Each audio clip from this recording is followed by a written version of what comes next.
What's up, everybody? It's your boy, the Italian Stallion, here live from King's Chamber. You ever wondered what that experience is when you come here? Let me tell you something. Miss Kim here has shown me the royal treatment. So when you come down to King's Chamber, let them know Rebels with a Cause and the Italian Stallion sent you. You will not regret it. Takes care of you, waxes, beard trims. I just got my hair cut, about to get it washed right now. This is the royal treatment, fellas. Manicures, pedicures, you let them know Rebels with a Cause sent you. She will make sure that you are treated like the king that you deserve here at King's Chamber. Let them know the Italian Stallion sent you. Stallion out, baby. Go Canes. What's up, everybody? It's your boy, the Italian Stallion, here for another episode of Rebels with a Cause. You know what time it is, baby. It is the time for that cause. 9:30 at night. Had a few technical difficulties, so please forgive us. But you know what time it is, because that cause don't stop when that clock hits zero. Got a great show tonight planned for you. Got the panel and the crew, the family in the house. We got playoffs. I mean, it is playoff time. College, NFL. I mean, we got so much playoffs, you're going to get tired of hearing about it, but we hope that the games live up to the hype on both ends of the equation. But got a little bit of housekeeping business to take care of first. First and foremost, want to thank you, the fans. 156 subscribers, over 19,000 views. Keep punching that like button and sharing our cause so we can gain others to join it.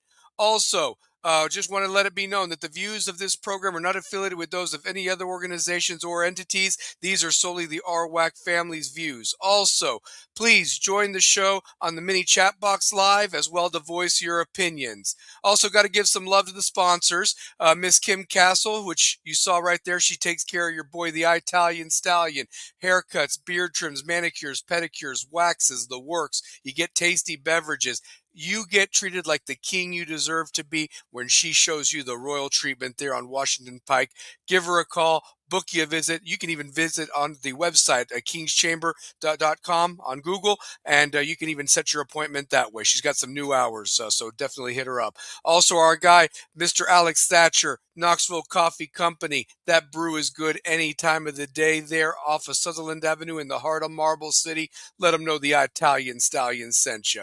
Also, if you're just looking for that more traditional look, Razor Shop Barber Shop. Go hit up Josh Fink or Corey. Let them know Two Pair Tate, as well as the Italian Stallion sent you. And speaking of which, our sister network, Big Fact Sports Network, follow them at 332 Studios. They're on YouTube. They got some great stuff all the time. But that being said, guys, we got some business to get to. We got a lot to cover. Chat box, we hope that you bring it tonight. We'll answer questions. We got a lot to talk about, but first and foremost, let's bring on the panel tonight and welcome them all on. First and foremost, let me just tell you this. It was a day one guy, but became part of the show, episode 18. Going to have his show debuting here in the next week or so once we get all the kinks worked out, but it's going to be Coach's Corner, and who better to get the X's and O's from the man himself. Not only is he got the X's and O's, but he shows, here comes the money! The one, the only, our guy, stats guy, Coach Shane O'Mac in the house. Here comes the money! Oh, is my camera not showing? Oh, you're showing. I see you right. I don't see me. Great. Okay. I see me down here at the bottom. Okay. Let's roll with that. Let's go. Hey, man, I don't know. I'm super hyped right now, but I'm also a little pissed at my boys in this transfer portal. I'll get to that. Hey, which transfer portal, by the way? High school or college or what? Because I've been disappointed a little bit too, but I'm just kidding. Tennessee's pursuits in the transfer portal. Unless we pull some major shit real quick and some boosters pull their heads out of their asses, Tennessee will go 6-6 next year. Ooh, at best. Not looking good, man. Not looking good. Shoot. So, well. But that'll be I'll talk about that on Coach's Corner coming next week. Right. No, listen.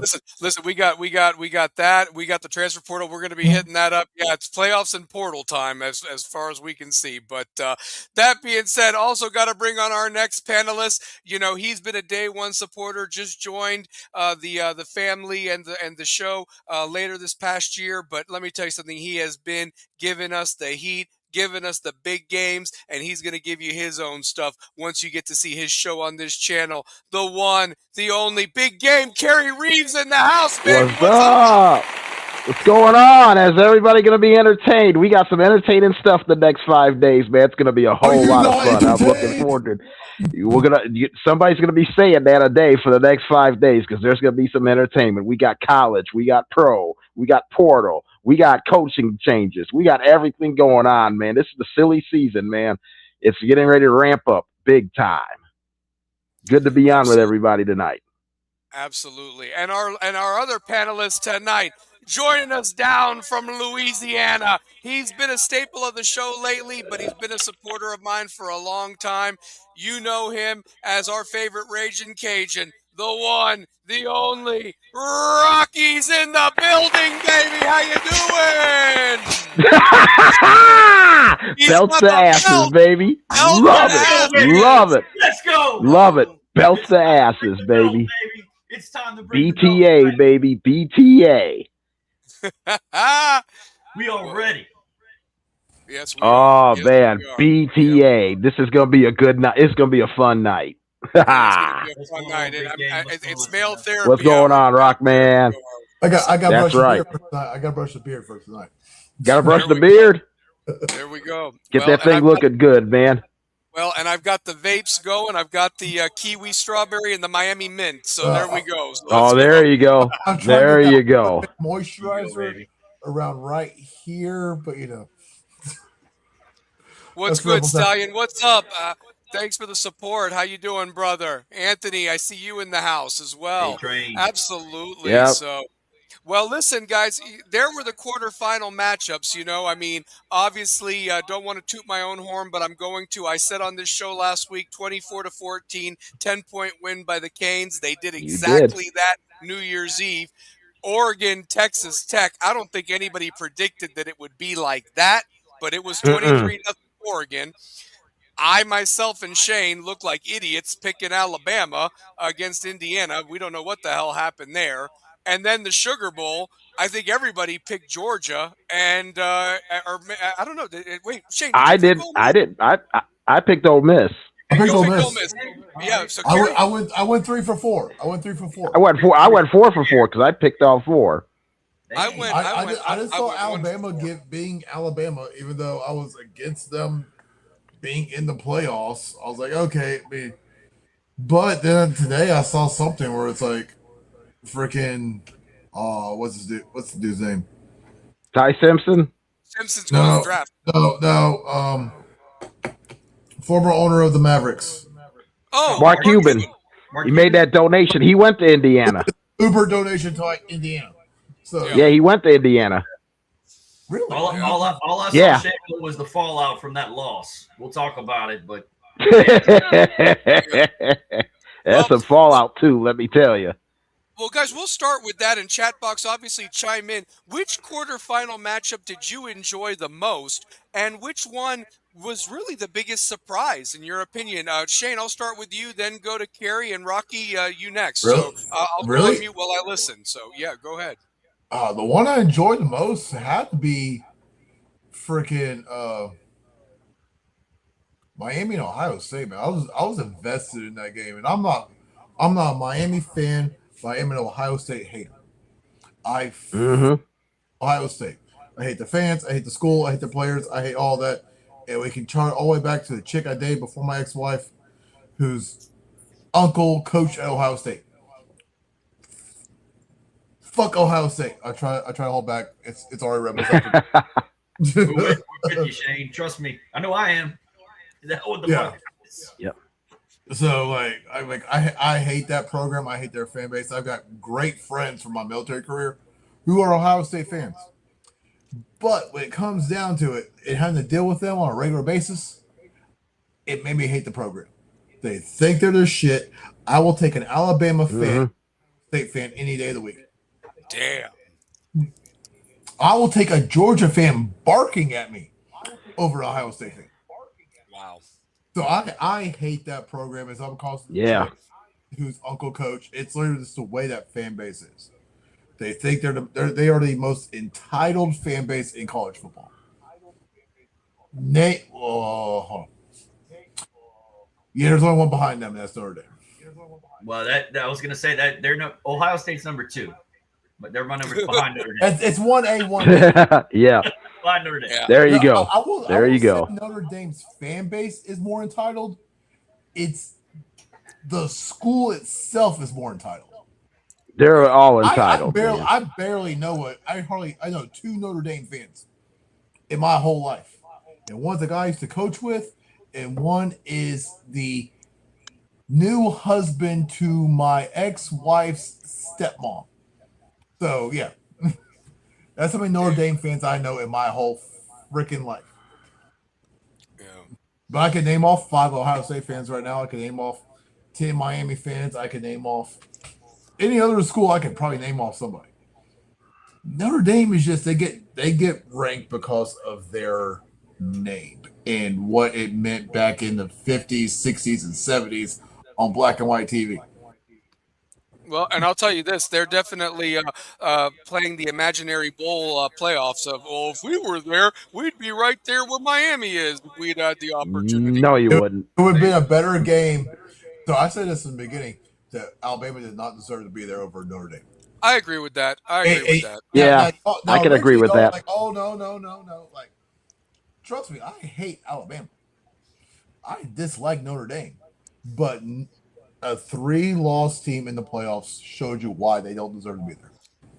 I think what annoys me the most, and Kerry, Rocky, I want your opinions of these quarterfinal games before we delve into the semifinals and the other stuff that we want to talk about. But realistically, I just find it very interesting that all we heard the argument for Alabama was, oh, they'll have a month to have all their guys back, and then you'll get to see the true Alabama. If anything, we saw the same Alabama that screwed the pooch against Florida State week 1. Am I wrong by saying anything there? Nope, you're completely Oh right. no, you're not wrong at all. That was the same exact Alabama we saw against Florida State. Discombobulated, disorganized. Indiana was the better team. We knew that coming in. We just didn't expect them to be 35 points better. I figured they were at least 14, but 35. That was very impressive by Indiana. Very impressive. And that for the Big Ten, that's a major deal. You beat a original SEC member, and you beat them down like that on a neutral field, you're going to get a lot of attention. That said a lot. That spoke volumes all across college football. And think about it's a new world. Of all brands. Yep. Of all brands. It wasn't Michigan. It wasn't Ohio State. It was in little Indiana, the little engine that could. Look, I've been saying this since Oklahoma beat Alabama in Tuscaloosa. I said it whenever whenever Alabama, looked like crap in the SEC championship game. I didn't believe they belonged there from jump. I just didn't believe it at all. And they looked awful against Auburn too, Rocky. You know that too. They looked Auburn, yeah. They looked terrible. Yep. They looked terrible. I mean, they look absolutely terrible. And to me, if you want a 3-loss team in the playoff, I would have put Texas in the playoff. Yeah, pretty much. That would have I would have solved that issue right there. A 3-loss team in the playoff, I put Texas in because I saw what they did to Michigan, and Texas would have done something like that to somebody in this playoff easily. Yeah. They played a lot better the second half of the season if they just would take the first loss back. Yeah, and look, there's been a downfall in the program. Kalen DeBoer obviously is not Nick Saban, but there's been rumblings in that program all year long about the differences between a Saban run program and what Kalen DeBoer was doing. I don't know if you guys heard that. Oh yeah, we've heard that. Being the guy that follows Saban is the worst thing possible. Yeah, being a guy who follows a legend, it never works. That's why Dabo didn't leave Clemson when Saban left.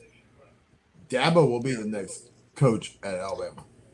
I'd almost argue DeBoer should have just stayed at Washington. I mean, look, you fell Yeah. short in a national championship game. You had a pretty decent thing going over there. Recruits were flocking to you. You were about to join the Big Ten, which was going to be a little bit different scenario, but nowhere near the competitiveness nor the expectation you would have had at Alabama that you have at Washington. No offense. Oregon's done great. Agreed.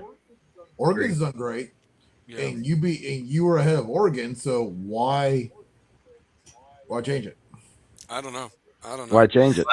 He tried to pull what Brian Kelly tried to do, right? So Brian Kelly came down to LSU. With the whole mantra of, I came down here because I want to play against the best. Kalen DeBoer, same deal. From Washington. You come to Alabama, with the legend Nick Saban, because I want to see after the success at Washington, I want to come play with the best. Well, how's that working out for you? And oh, by the way, about that best, SEC's not looking too hot right now. SEC looks like shit. Get into that. Yeah. The performances in the bowl games were The minuscule. performance in the bowl games have been. And to be fair, yes, now people opt out and blah, blah, blah. But let me ask you this, Kerry and Rocky. In the quarterfinals, same question I posed to Shane. Which game stood out to you and which game surprised you? Like, which one was most entertaining or which one surprised you with the outcome? Maybe even the score or how it even played out on the field. What was your all's thoughts? I'll tell you this. I love the Cotton Bowl with Miami was impressive, and the Sugar Bowl was very impressive. Very impressive by Ole Miss. Ole Miss, I'll tell you what. You gotta give them all the credit. You gotta give those players, those kids, all the credit in the world, because the situation that they didn't ask for, the situation that they got handed. They could have opted out, folded like a sheep tent, beat Tulane, and then lose this game by 30 points. No, Georgia had them down. Georgia could have put a mud hole in them, but they held, and they weathered the storm. And the next thing you know, this kid Chambliss was just absolutely phenomenal. And the Miami game, you saw the physicality. My God. Ohio State had to be looking back going, are we back with Indiana again? Because it's just like they got beat up worse than Indiana could possibly do to them. Bain and his tag team partner, you heard their name called, I think, 3 out of every 4 plays in that game.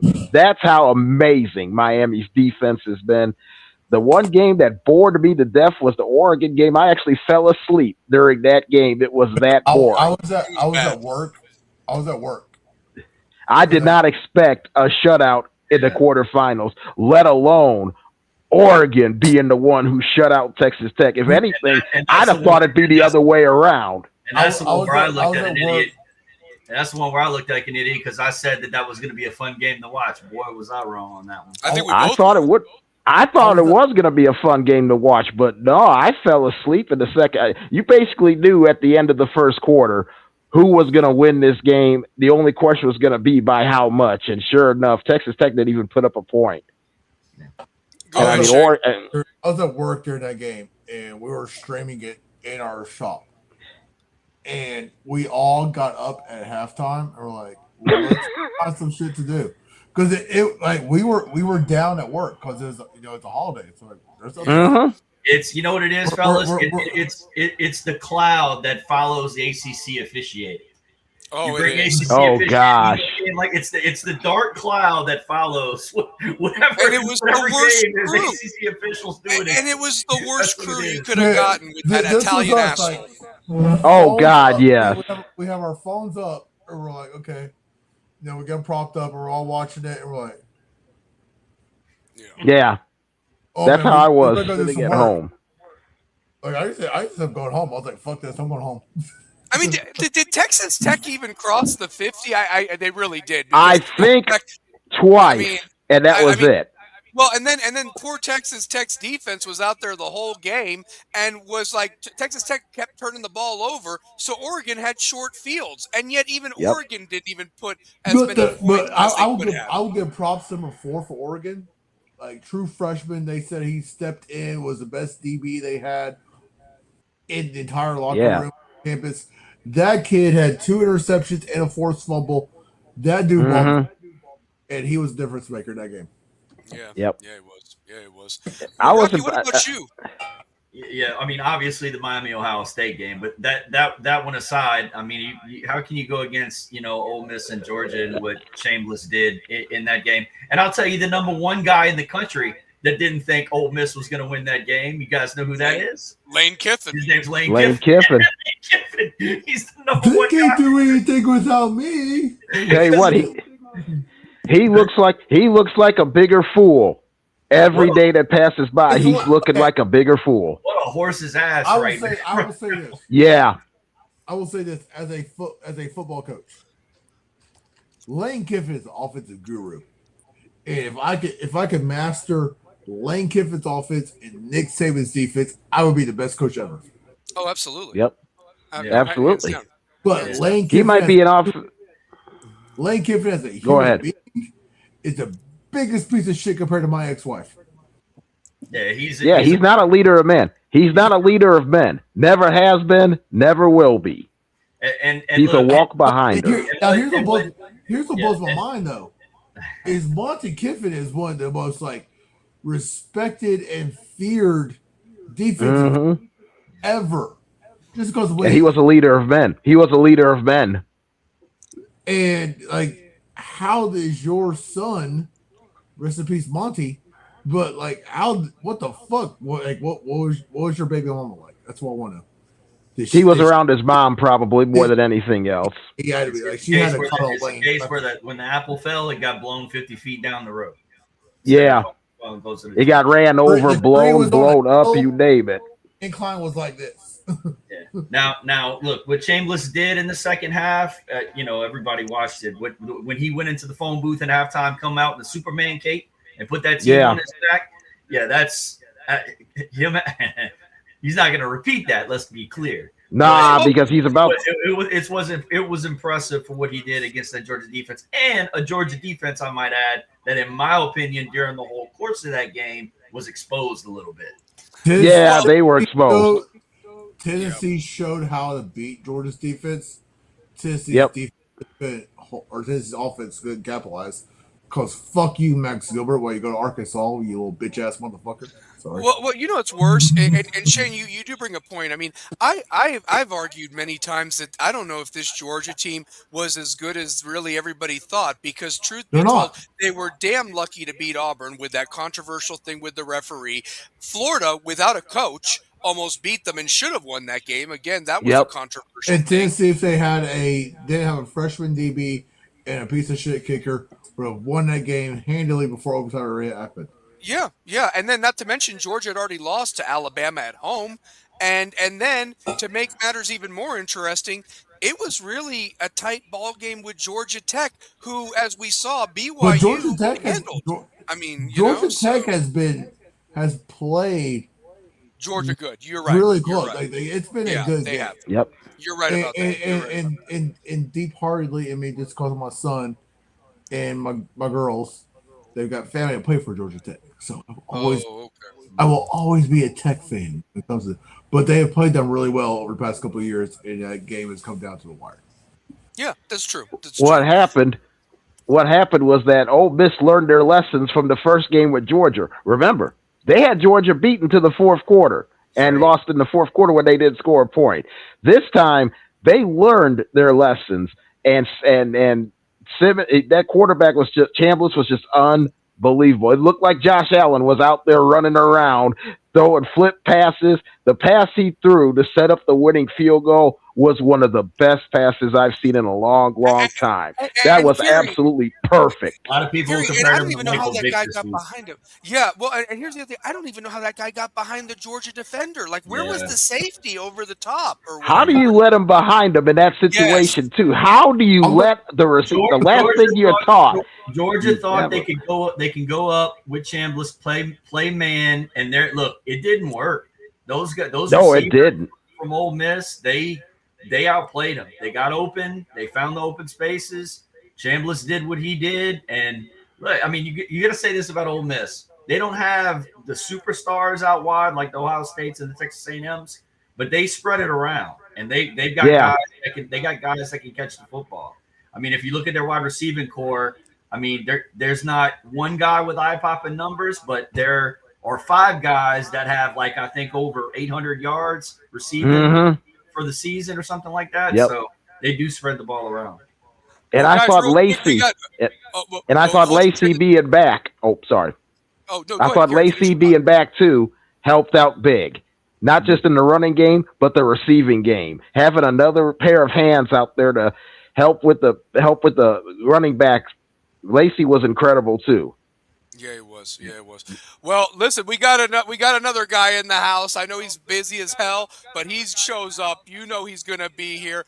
The guy that started this whole damn thing with me, my brother, Mr. West 2003, the voice of the Running Rebels and Lady Rebels for 20 years now, voice of the Panthers and Lady Panthers, my favorite Seminole, the one, the only two-pair Tate. Brian Tate is in the house. What is up, brother? Two pair. What's up? Hey man, glad to hear y'all. I can only hop on there shortly because I got to get to some studying, and I got to cover some of these college basketball games. Two pair. I brought a prop, baby. I brought a prop for you. There it is. Wow. There it is. VTA. BTA. I really want to propose this for the college football playoffs. Have those games on a Friday or a Saturday, not a Thursday. Yeah, what the hell is that? Right, So, yeah. I mean, yeah, what the hell is that? Is that because of the playoffs with the The- NFL? the- Is Yeah, that they don't want to they don't want to compete with the NFL. Oh. Yeah, They don't that's want what to I'm compete with the saying. NFL. Like, That's why they're not. You either just got to have both games on a Friday night. You know what I'm saying? You just have to either make both games on a Friday night. Although I don't think it's a bad idea with the semifinals having one on Thursday, one on Friday. Gives everybody a chance to primetime viewing. The ratings are going to be great for both anyway. Yeah. Ratings are going to be fantastic. Larry Frank said Notre Dame ain't been shit since I was crying to watch Oscar the Grouch. So, what is up? Well, hey, So Duke, that'd be what? 1982 for 88. 88, pretty much. So, well, Duper, let me Convicts ask you versus this, Catholics. brother. I got to give Yeah. you your props, man. You said Indiana was going to beat Bama. I just didn't think they were going to beat them like belts to asses, you know? I mean, they put a whooping on them, but props to you, brother. Yep. I mean, yeah. And here's the thing. I went 1 out of 4, but I'm glad I got the one I wanted to be out of the 4, and I called Exactly. the 24-14 by a 10-point margin by the Canes over the Buckeyes. So I'm happy as hell about that. But what stood out to you two pair from that quarterfinals, man? Honestly, all The games that stood out to me. I'm really heartbroken by Texas Tech. Oh yeah, that was awful. I'm beyond heartbroken with Texas Tech because you had the amount of time to work in stuff on your offense that you got to see with the looks that Oregon were giving you. So You know what I mean? I got a real quick question on that. Mhm. Oregon and Texas Tech were the top rated offenses of 20 plus yards all year, 91 and 90 between the two. Mm-hmm. And that was the boringest game I've ever watched in my life. Yeah, I mean they just couldn't really couldn't generate any type of offense. But They you have the two best offenses in the league or in college, and that was a Oregon defensive slugfest. Give credit to Dan Lanning. Dan Lanning had those boys ready on the defensive side of the ball. He's a defensive mind. I mean, I thought the same thing, Shano, watching that game. I mean, Texas Tech was 100 miles an hour, up and down the field, high tempo all season long with their offense. And I thought it was going to be a shootout. And yeah, that's why I did too. I really thought Texas Tech was better than what we saw in that game. And it's just it just sucks that when it was for the chips and for a right to be in the Final Four, they laid a complete egg. That's not the same football team. Yeah, that's completely. not the same football team. Another thing that stood out was the Miami Ohio State game. I think we all kind of predicted that one. Just given the history of the game. The history of the game is kind of what did that for me. I've been high on Indiana all year, and they really showed the pedigree to win a championship the way they played against Alabama. And their offense, man, like I felt like it was a hangover from the SEC. Like that's the way they played against Georgia. They didn't play that same way.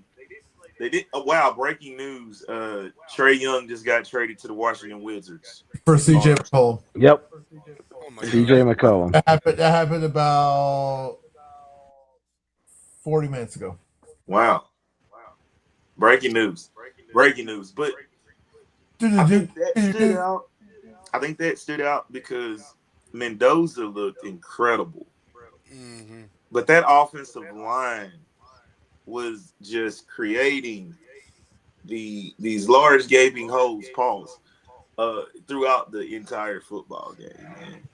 And You could have lied to me and said it was the reverse, that they had switched uniforms. You know what I mean? The way that they dominated. I mean, I just haven't seen Alabama be done like that in a while, in a long, long time. and I'll say this: the best game was the Georgia Ole Miss. Yes. That was the best game. It's just the way they mucked it up at the end. You know, for a classic game. I actually have the game pulled up on my other screen right now.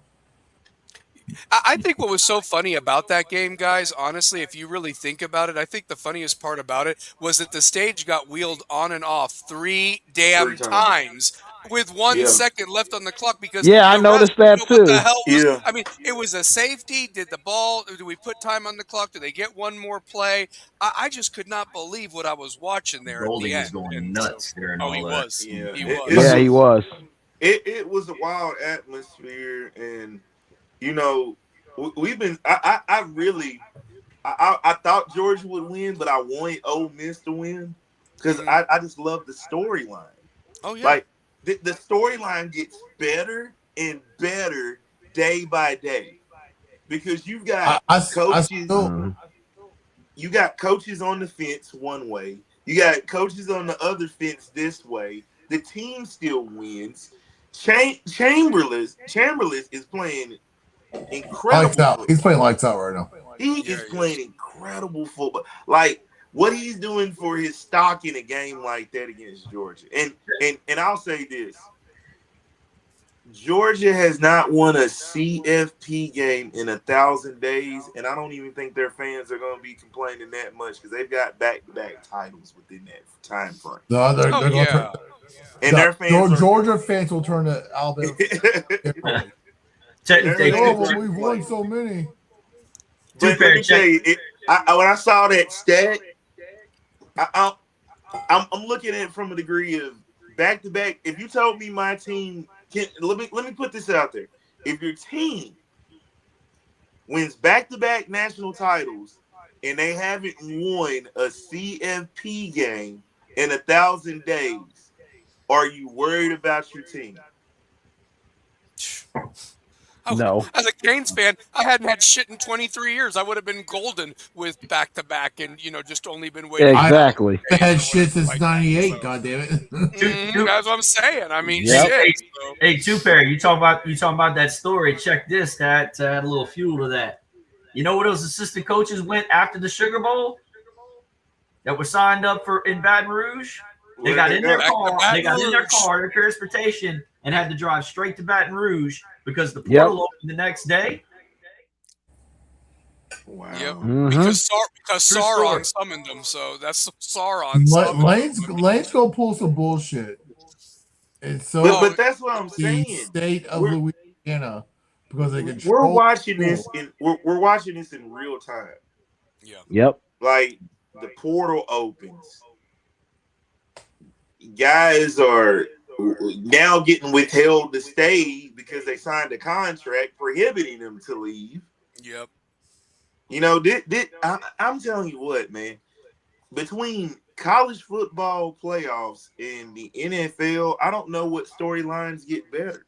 Well, and then you've got Exactly. this portal story. College Go ahead, football odds are Rocky. better. Go ahead, This Rocky. is look, fellas. Here's how I feel about it. This is all gonna. All right, my take. This is all gonna change. This is not gonna be sustainable over the long term.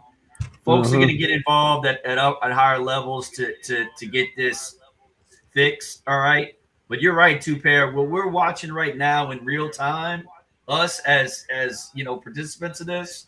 I mean, this is gonna be a 30 for 30 episode. Oh, right? It has What's to be. going on right now on ESPN? Oh yeah. You're gonna have Well, and I'm coaches glad talking about what was going on and all this. It's crazy.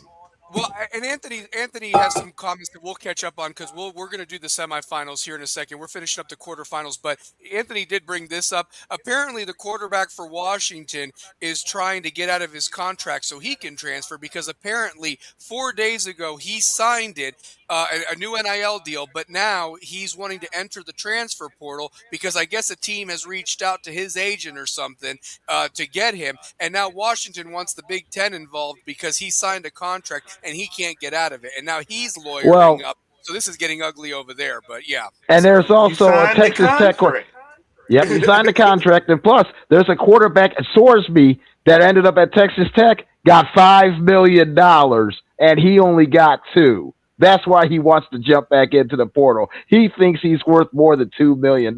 He signed a contract. He's going to have a hard time getting out of that. And if I'm Washington, Washington's not only asking for this help, but they may be wanting to get money back from last year. If he wants to get out of his contract, he's going to have to pay probably a hefty price to get out of this contract, and I don't think it's worth it. He signed a $4 million deal for NIL. Yep. To return, leading to the university threatening to prepare legal action to force his contract. And they should. NIL term. This is what Arkansas should have done with Nico's brother. Yep. They tried it. They couldn't. Apparently, they couldn't. Something told that there was a loophole in his little brother's. The Walmart money couldn't find it. Yeah, they couldn't find a loophole. There was a loophole in the younger. Walmart can't have a single freaking register open, and I got 15 years. But we can't find a loophole here. They couldn't find a loophole, so he got out of that. But yeah, this into a whole other angle, Stallion, with our Canes that I won't go into now. But I'm so glad that we're concentrating and focusing on football right now. And exactly. Oh yeah. I mean, listen, guys. As Tennessee fans, honestly, Shane, Two Pair, and Kerry, wouldn't you want to be one of the Final Four teams and fuck the portal when you have a chance? Hell yeah! 2 games away from hoisting a national championship. Honestly. Hell yeah! Plus, that's what's wrong with college football. Takes me back to like 2001 when Tennessee all we had to do was beat LSU. We're playing the fucking championship. That's all we had to do. Yep. Yeah, that LSU thing was kind of like a curse because it happened. I can still cry. When Eric Ainge throws 2 interceptions in the SEC championship, like that started. This is all I have to say to Eric Ainge because we and him got a fight.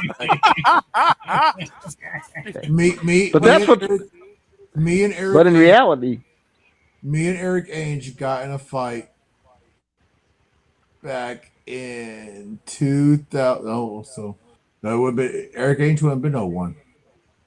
He was 07. He was 07 who threw the 2 interceptions, including the pick 6 that cost the game 17-14. Me and Eric Ainge got in a fight at Tin Roof on campus back in 07. Oh wow. No way. Roof on the strips. Okay. You did not get in a fight with Eric Ainge in Tin Roof. I will explain the story right now. We gotta hear it here. Okay. All right, we'll hear the story, and then the chat box has really got a lot of semifinal stuff. Go ahead. Okay. So I've got a good amount of friends that we gotta hear this story. I got a good amount of friends that play football for Tennessee. And I was recruited for track. So I know enough guys over there. Okay. But I'm in the Marine Corps. I'm back here in Knoxville for a long weekend. It's Labor Day weekend. And We're at Tin Roof. Eric Ainge bumps into my ex-wife and spills her drink all over her. Me, as a 3-time combat vet, I don't fuck with shit. Don't give a fuck who you are. I don't give a shit. All I see is drink spills on my wife. Me being the man that I am and the Marine that I am, I'm going to defend my wife's fucking honor. I'm like, who the fuck is this shit? I turn, I see 6'4" Eric Ainge. I push him, not realizing it's Eric Ainge because he's got his back turned. I go to swing.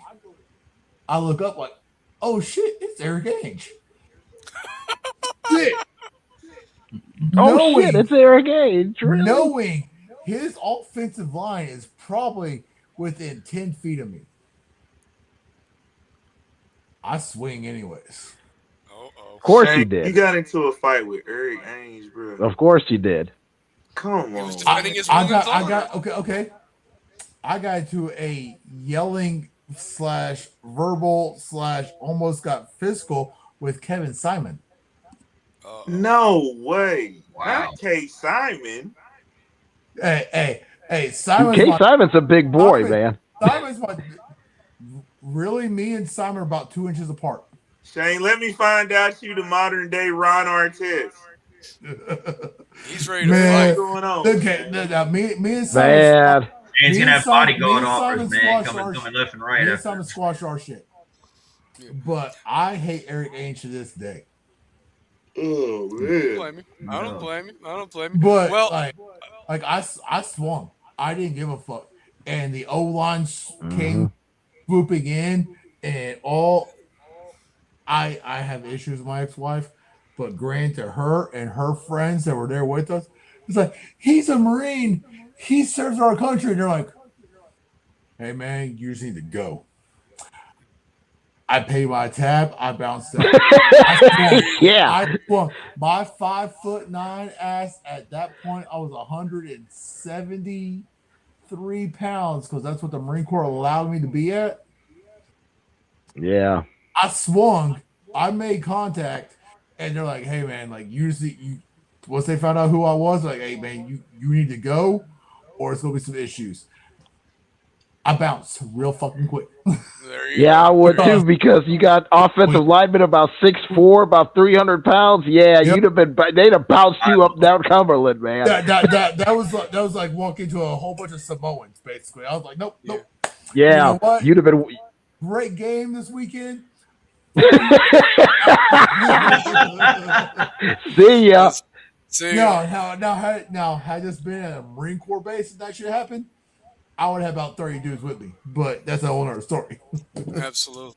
Well, listen, let's get to these semifinals. Obviously, the storylines below, the coaching staff in flux there at Ole Miss. Will it cause a distraction? Obviously, you've got the magic of Chambliss. The Miami defense has been rolling with the Messidor and Ruben Bain show. Obviously, Mark Fletcher stolen the show running the ball for Miami. And basically the storyline on the other side is, can a team beat a team twice in a season? Georgia showed that's hard to do. Is Oregon going to get some revenge in Atlanta Friday night? But let's go one game at a time. We'll start off with the Fiesta Bowl since that's tomorrow night. It's Miami versus Ole Miss. This is serious business. Anthony was got a lot of things in the chat that I wanted to pick up and so forth. So basically, his thoughts were that he believes that Trinidad's a good quarterback, but the damn SEC media and national media is hyping him up. He's no better to him than Kevin Jennings from SMU. That being said, he goes on to say that, let's be honest, by the way, Miami plays. The defensive line is unnatural for the offensive line because they play a non-traditional wide 9 defense because they play within 2 to 3 yards of where it is. Furthermore, he says that Joe Thomas, a Hall of Fame offensive tackle, even said that the way Miami plays their defensive line is not natural for tackles, guards, or centers because they're taught. It should be taught. They're taught to have immediate contact. So there's that. And then also, also, when you actually watch the tape, Miami does a lot of slants and edge rifles, and they don't really have a ton of open spaces for a running quarterback to run. And then also, because the safety and linebackers in the slot corner pick up the vacated spot, the defense leaves it open when they loop around the defense or tackle to go over the center. And then finally, basically mentioned that, let's see here real quick.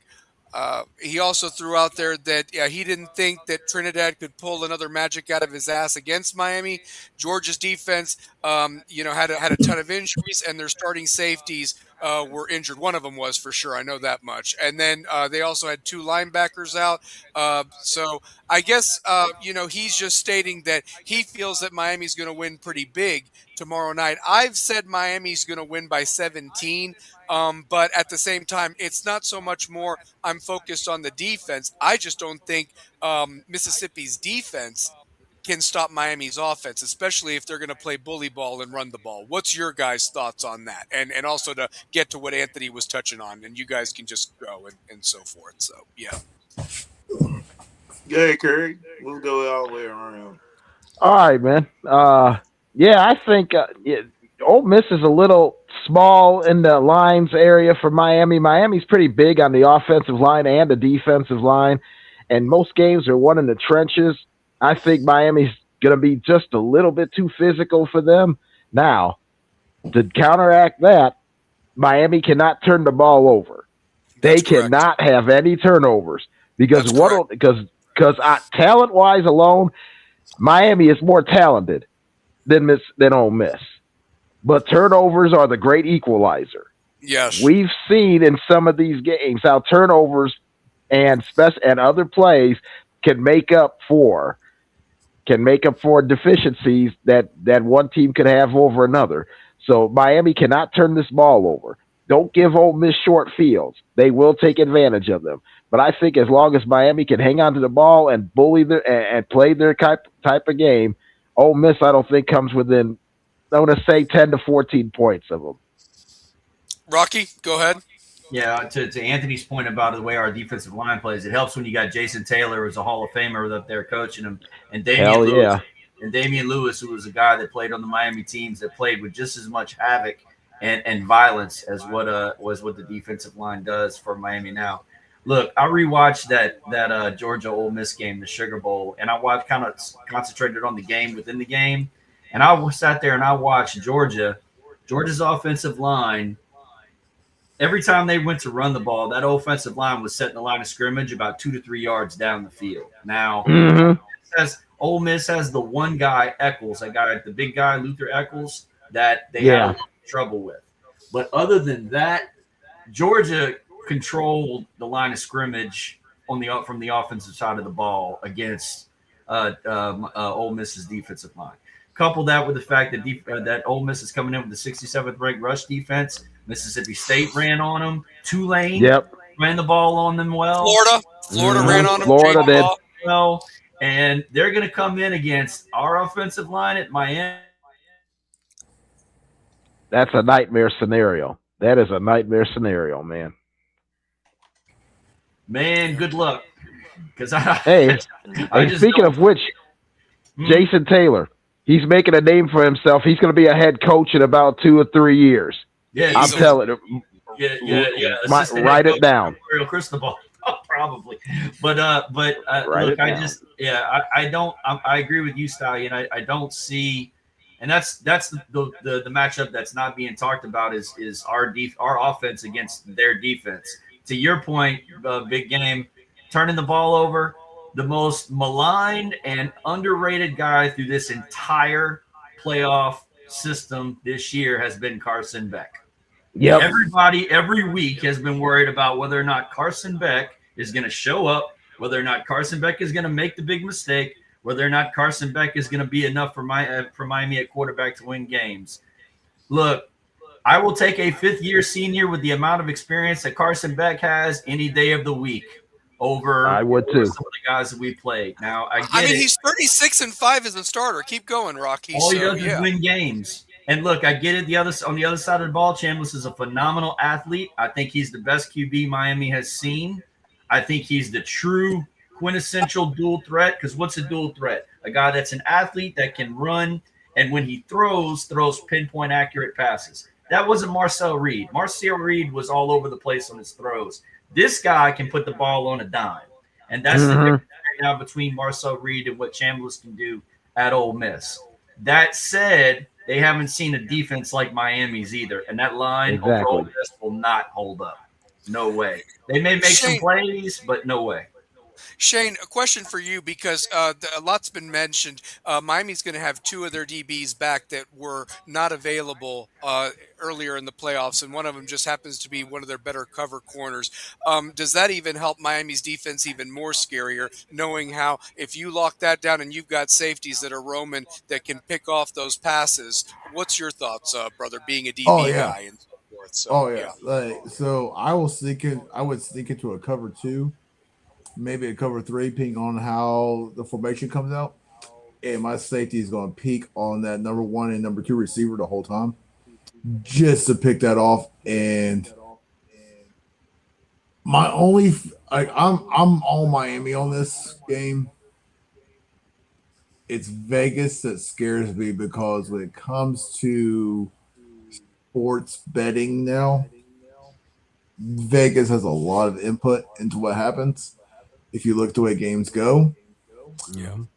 And let's see where all the money starts heading towards tomorrow night. Okay. But like, go ahead.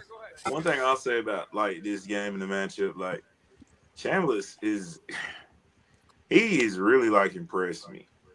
You know what I'm saying? Like this, the way they played against Georgia, but Miami defensively. And if they can control the clock with that ball management, with Fletcher, guy, and the guys that Brown, who I think is Marty Brown, he came up more clutch than anybody in that game. When you look at backup running backs, like think about the third down catch. Think about just certain plays in the game where third down it is gonna tell us a lot about some things. Now, I don't know if we'll get the best game from Ole Miss, because I think they played their best game against Georgia. Yeah, it's really tough to say, because I felt like they had kind of the home field advantage in Louisiana to Mississippi. Mm-hmm. You get to see Georgia again. A team where you can right your wrongs. You're going up against a different monster where that defense is a little bit more nastier. They're violent. Like defensively, there were times where I was wondering if Ohio State was going to put the pedal to the gas and generate some type of offense, because they looked really stagnant until the second half.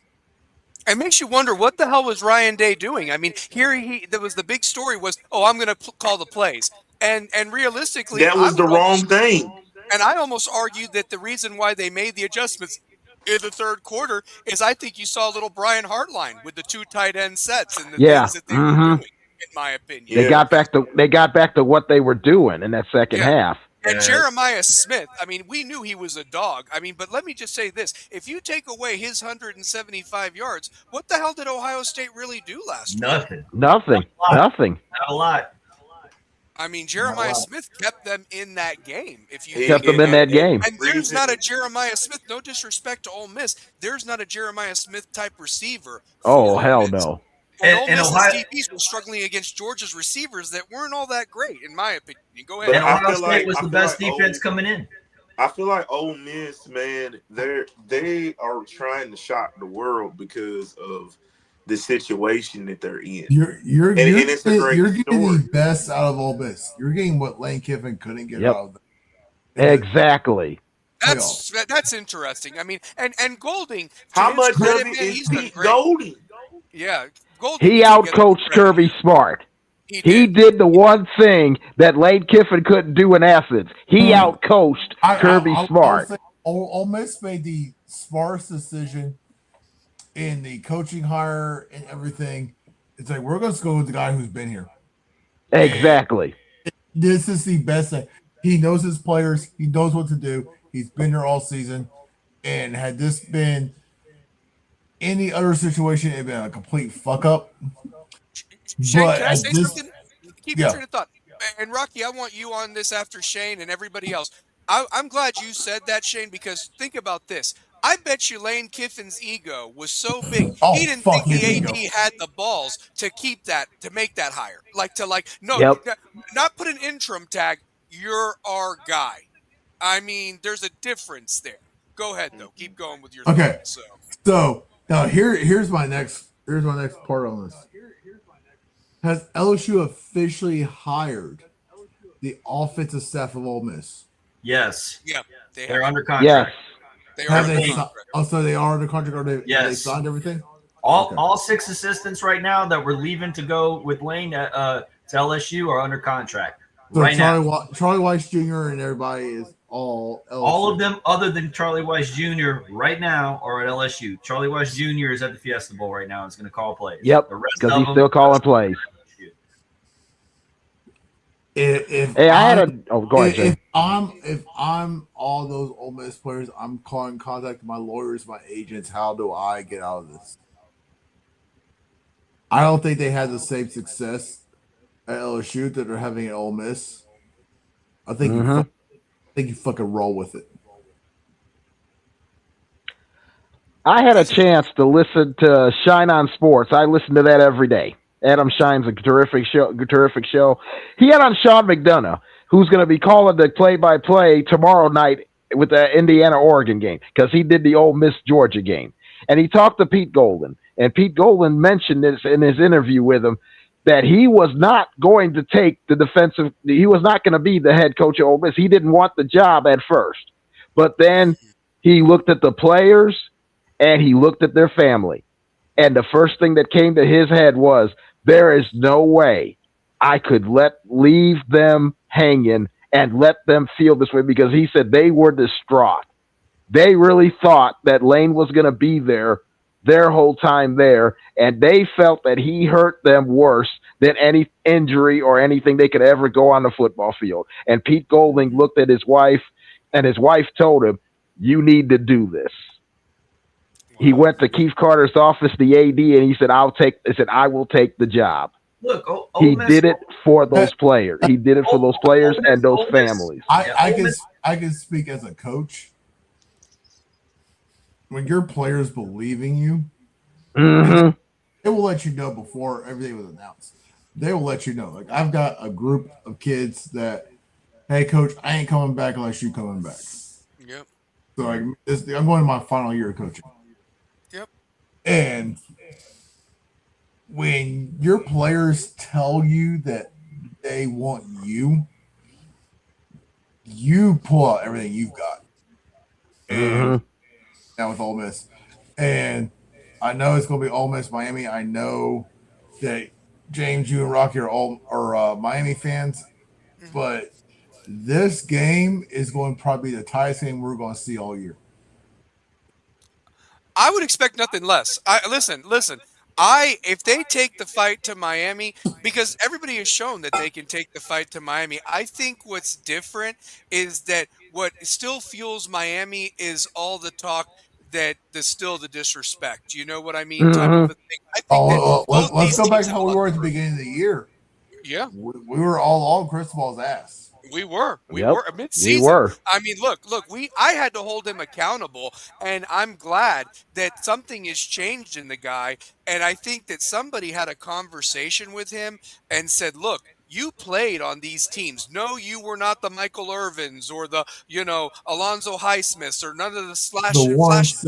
Yeah, you weren't, but you were a part of that, and you are neutering this team, and they need to let their hair down.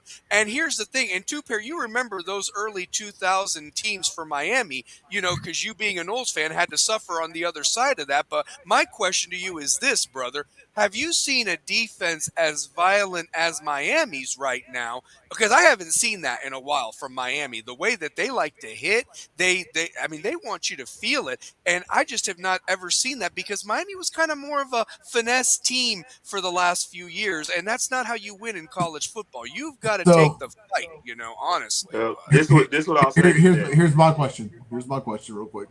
Uh-huh. If we could pick our national championship game, I would personally pick Miami Ole Miss. Like if this was the game. If this was the game, this would be the must-watch game. This would be the game that has the most impact on college football, and this would be the game that we're all gonna be glued into. I'd argue that you're probably going to have more ratings tomorrow night than Friday night. If I'm not trying to be a homer when I say that. I just think the storylines are so intriguing. So okay, Tennessee could be up there, go up against. Okay, let's just swap Tennessee with Ole Miss and Lane with Southern Ole Miss. It'd be the most watched game. It would be. You have the national coverage over. Okay, Lane pulled Lane and fucked Ole Miss over. He goes off to his next dream school. And you have a team that's playing lights out football. What game are you gonna watch? None of these other games are like, okay, I'm glued. This is the game. Good question. This is the game. I'm dying to run this. I'm dying to run this down. Look, here's the deal. Ole Miss made a deal with the devil. In Lane Kiffin. And I heard you say earlier, Shanna, look, you're a coach. Your players are going to tell you. Here's the thing. Lane Kiffin doesn't care. He's a merc. Nope. I've said that for years. He does not. Like I said earlier. Okay? He's a mercenary. Coach me that asshole person. Yeah. Second thing about this Ole Miss Miami game. Think about the sagas on both sides. Yeah. You got this whole soap opera scenario going on with Ole Miss and their program, Lane Kiffin and the assistants, who's going to be there and how do the players feel? Then on the other side, you got the team in Miami that barely got in this thing, that nobody thought should be there in the first. Or a lot of people thought shouldn't be there, not wearing orange and green, should be there in the first place. You got Mario Cristobal, who's trying to right the ship after 23 freaking years of ineptitude on the Miami side. And everything that comes with that from the program, from like I said last time I was on here, from the ghosts of Kane's past on his shoulders. And I'll say this again about Cristobal. Cristobal shows up in the big games. It's the small games where you got to worry about Cristobal. And this is the big game. The Louisville. I mean, we were favored in those games by 30 points, and we didn't show up. Yeah. And I got to get on two pair real quick. Two pair, the past 3 places I've been, you know who I heard from? Florida State fans. Doing this. Seriously, doing this. And why? Why? I'm trying to figure it out. I'm trying to figure that out. They're a 5-7 football team. Why are they talking? Well, listen, real quick before Two Pair answers, the two other guys that I'm friends with yesterday, all they could talk about is there's another guy in the portal. I mean, we're talking now. It's like 35 guys. They've just basically said, "Fuck you, Mike Norvell." But go ahead, Two Pair. Go ahead. Yep. So yeah, it's crazy. Oh no! Oh man! I wouldn't even. There's no Florida State fan or Tennessee fan that needs to even be. We're just watching. Exactly. They're watching it happen right now, but just this overall game, it's a lot of storylines.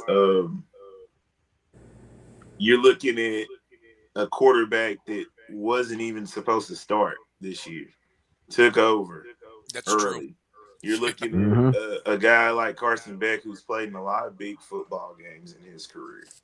Yep. He's played in a ton of big football games in his career. Miami, if they get possession of that football and they win the time of possession with that defense, the way the defense was able to create so many turnovers and points off turnovers. The pick six. The picks by Scott, it was timely. And the thing is, their football IQ seems to have gotten better and better ever since after that SMU game. After that SMU game, this has been a different Miami football team. Yeah, and those ACC refs are trash, guys. I mean, honestly, I don't know who's doing the game tomorrow night. I think it's a Big Ten crew tomorrow night, if I'm not mistaken, Rocky. Thank God. Yeah, I mean, honestly, yeah, I think it's a Big Ten crew. Yeah, and I think that if I'm not mistaken, the Big 12 is doing tomorrow night, and SEC is going to be this national SEC's got the. If Ole Miss doesn't win, like it'll be, if it's Miami against Indiana, Oregon, it would be an SEC crew with the national title this year. Honestly, so that's. Hey James, you asked about that defense. You ever seen a defense that physical? This Miami defense reminds me of last year's Philadelphia Eagles defense. That on succession to a Super Bowl, beat up Jordan Love, beat up Matthew Stafford, beat up Jaden Daniels, and we all saw what they did to Patrick Mahomes. They beat 4 pretty good quarterbacks into submission like no one has ever seen. Miami, when I see those bookend defensive ends, there's about 15 teams in the NFL right now that would love either of them or trying to work a way to get both of them. Yep. Yeah. Well, and I'll tell you, you talking about the disrespect. They're that good. And I'll say this much. I mean, I don't know who the hell said that Ruben Bain's arms are short or whatever. That guy's playing pissed off, and that's something you don't do to somebody. You don't piss them off and talk about their shortcomings because he has just played out of his mind these last few weeks, honestly. He's moving up. Name me 18 guys better than that guy right now because I heard in a mock draft he was the 19th best player. Are you kidding me? Ruben Bain reminds me of a cross between Aaron Donald and Bruce Smith. And I swear those two are two of the greatest defensive players I've ever seen in my life. He reminds me of both of them. The quickness of Aaron Donald and just brute power strength of Bruce Smith. That's a scary combination for an NFL. Whichever NFL team drafts that kid, he's a day one starter. You put him on that side, he plays 30 to 35 snaps, and his job is to beat the hell out of the quarterback. And that's what he'll do because they're all good offensive tackles in the NFL, but they're not. Some of them aren't going to be good enough to keep up with that guy. That guy has got a motor that won't quit. And it scares the crap out of people. 19th best player, that sounds like a Mel Kiper board. Yep. Yeah, we'll come back to this game. I want to also touch on the other game Friday night, Indiana versus Oregon 2. Friday night, Cincinnati and Lanning, they don't like each other. Lanning got some criticism for running it up there at the end and adding that other touchdown. Same could be said about Cincinnati, but the way that those two coaches basically make it seem, and I agree with them, your job is to stop us from scoring at this point. Yep. And now, you've got these two teams. And let me just ask you this, guys.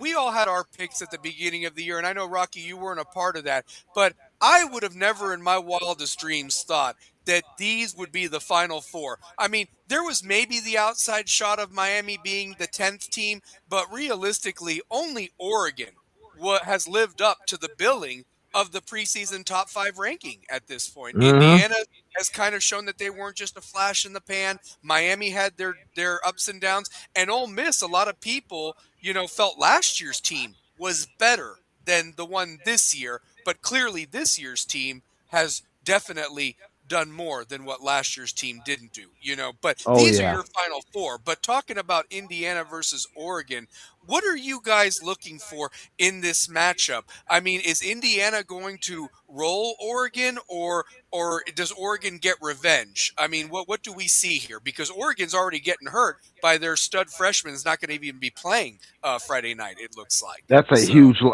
loss. Huge loss for them Friday night. I think the key to this game is going to be, I remember watching the first game because I watched the first game.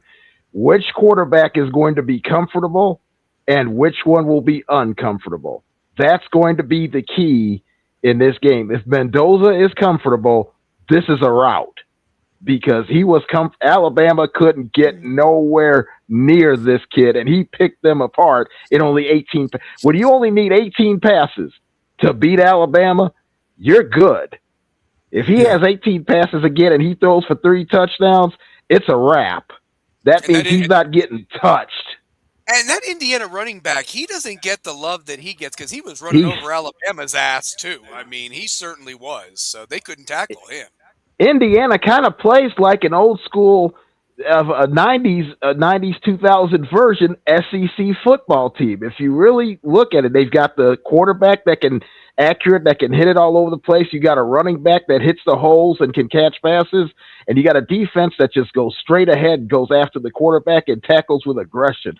Ty Simpson, they beat him up. They beat that kid up, knocked him out of the game. No one else has knocked Ty Simpson out of a game. They knocked him completely out. That physical. Impressed me more than anything else. They're very physical. Rocky, what's your thoughts? Yeah, I have a little bit different take on this game than what a lot of people do. We just watched Oregon go play the Orange Bowl against what was the better offenses than Texas Tech. And as I said earlier, those guys came ready to play. Dan Lanning, there was another gear to that Oregon defense in that game that I didn't see. You didn't see in Indiana Oregon 1, and really hadn't seen all year. Secondly, is Oregon has the opportunity to go back and look at that game film from game 1 and say, okay, what did these guys do to beat us? What were our weaknesses? What did these guys exploit on us that we can now go in and correct and find and try to fix if we can? How can we, shore up this or shore up that? So Dan Lanning, being the defensive mind that he is, has a chance to go in there and say, okay, what can we do differently from game 1 to actually, to put pressure on Mendoza, to stop their running game, or to at least, slow it down and not make Mendoza comfortable. My whole thing on this game is just like Georgia Ole Miss. It's very hard to beat a good team twice in the same year, in the same season. That's hard to do. Very hard to do. And, I'm not saying Indiana can't do it. Obviously, they got the Heisman Trophy winner Mendoza back there. They got a solid defense. They're very physical in the line. They don't make mistakes. Very well coached. Most well-coached team in the country this year. But that said, I think this is going to be a tougher game for Indiana than what a lot of people think. Really do. Shane, what's your thoughts on this one, brother? Ooh. It's Indiana's world. That's what it comes down to. I did not expect them to stomp Alabama by 35. Yeah. Mendoza is what I would preach to every kid I've ever coached to be as a football player. And it's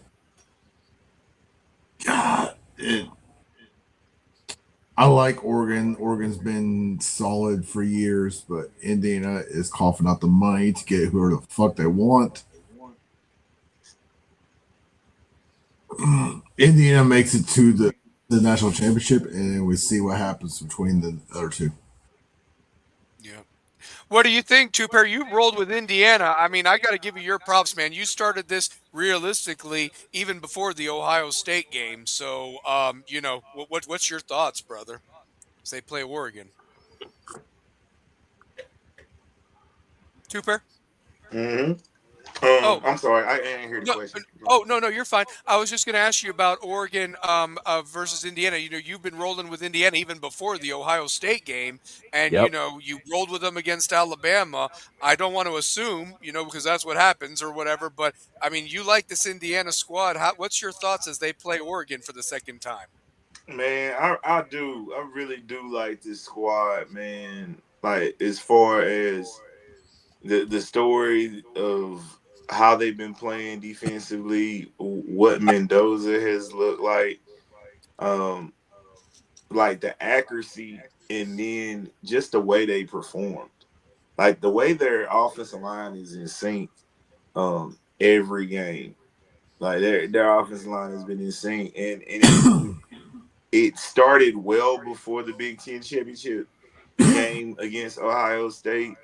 but I felt like that was the game where people were taking it serious. And then when they just really imposed their will against Alabama, you know, that was the sign of things that are going to be changing. But one thing I'll say about Oregon surprised me the most because of the way they played against Texas Tech. Whereas Texas Tech, man, they didn't even show like what made them a team with a very good record, like a one-loss team. They just I don't know what went into their preparation with having a week off, but they weren't the same damn team. And you know, this is the second time we're gonna get to see Indiana and Oregon, and I really like the way Mendoza's played both games.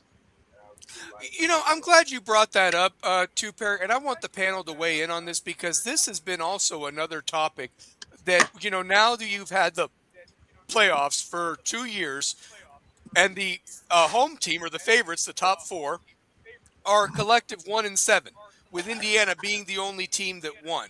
And now I'm hearing the pundits say, well, this is not fair. It's too long of a layoff, and it's a disadvantage. And what we should do is expand the playoff to 16, and that way the first four at least have a home game, and they don't need the bye. I mean, what are you guys' thoughts on that? Because realistically, Indiana didn't look like they missed a beat. Honestly, I mean, they were Indiana's the first team in 2 years that missed a beat because we went 0-4 last year. 1-3 this year. This year, so you're looking at 1-7. Yep. You change the playoff bracket a little bit.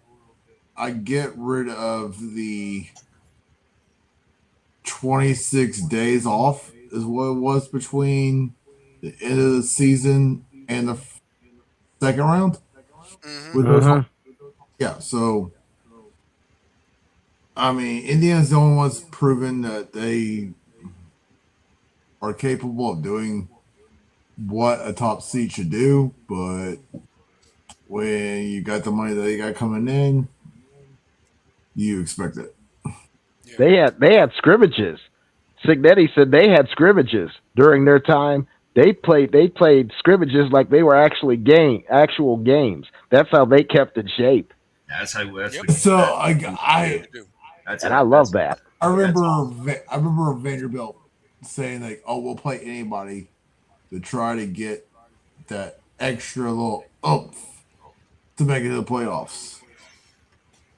And knowing that Indiana scrimmaged other teams, fuck it, do it. As a each other. I would do. As a coach, that's what I would do. I would bring in a school that D2, D3, NAIA. I don't give a shit. You play competitive football against guys that you aren't your teammates that you're trying to hurt. You're gonna play lights out fucking football. Yep. And that's what I would do. Rocky, what's your thoughts on that, by the way? I think it's not much to do about nothing. I think the playoff system's fine at 12. I think they need to fix the G5 situation. I don't like the two G5 teams in the playoff. It should be top 12, period. Yeah. It should be. Yeah. Agree, Shane. And if one of those group of 5 schools is like undefeated like what Boise State was last year, that's a different story. That's a different story. Let's go understand. back to 05-06 with Boise State, Oklahoma.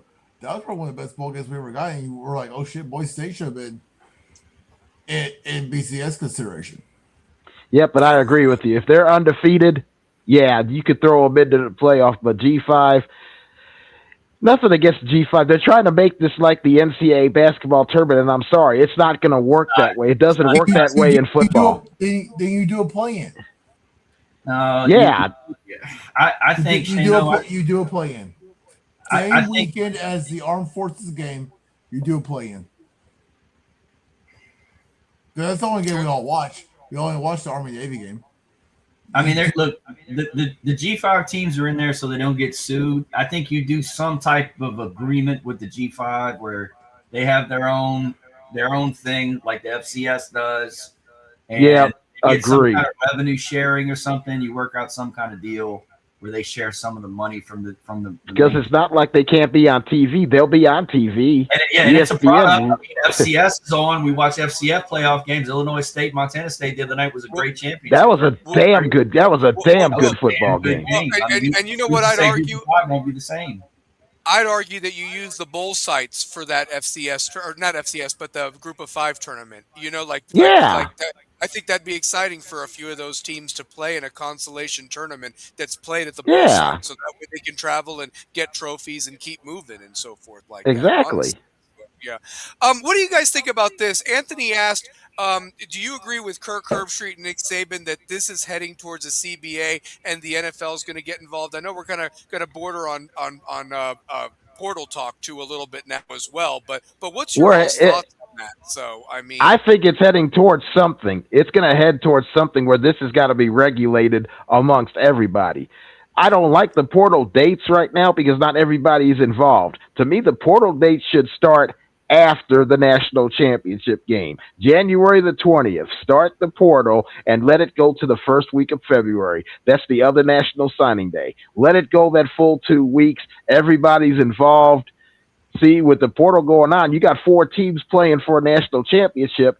They're not going to be involved at all because the championship game's the 19th. If you move the portal to the 20th and let that go to that first week in February, everybody's involved, and I think it's much more structured, much more easier. Finish it on February 4th. Give them 14 days. I like that. Exactly. Yeah, give them 14 days.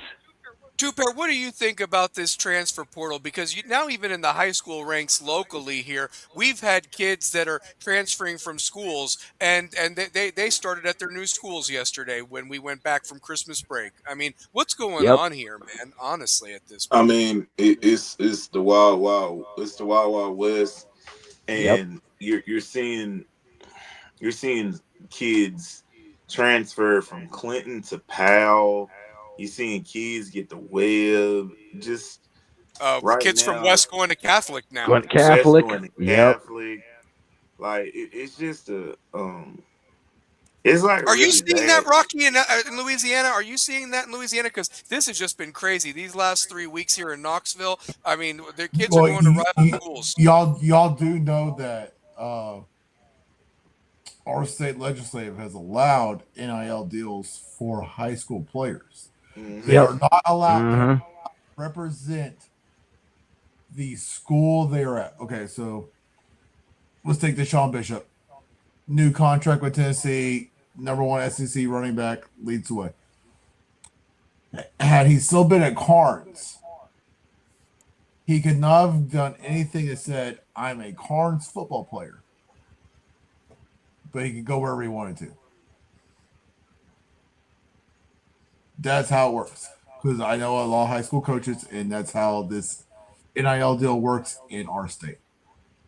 Fire Marine Kane says the problem in the spring enrollment is on the 3rd week in January, so kids would have to be enrolled by or before then. It's because classes do start for like a lot of people January. Yeah, that's the problem with putting on the 20th, that it conflicts with the school calendar. That's when school's starting. Good point. Very good point.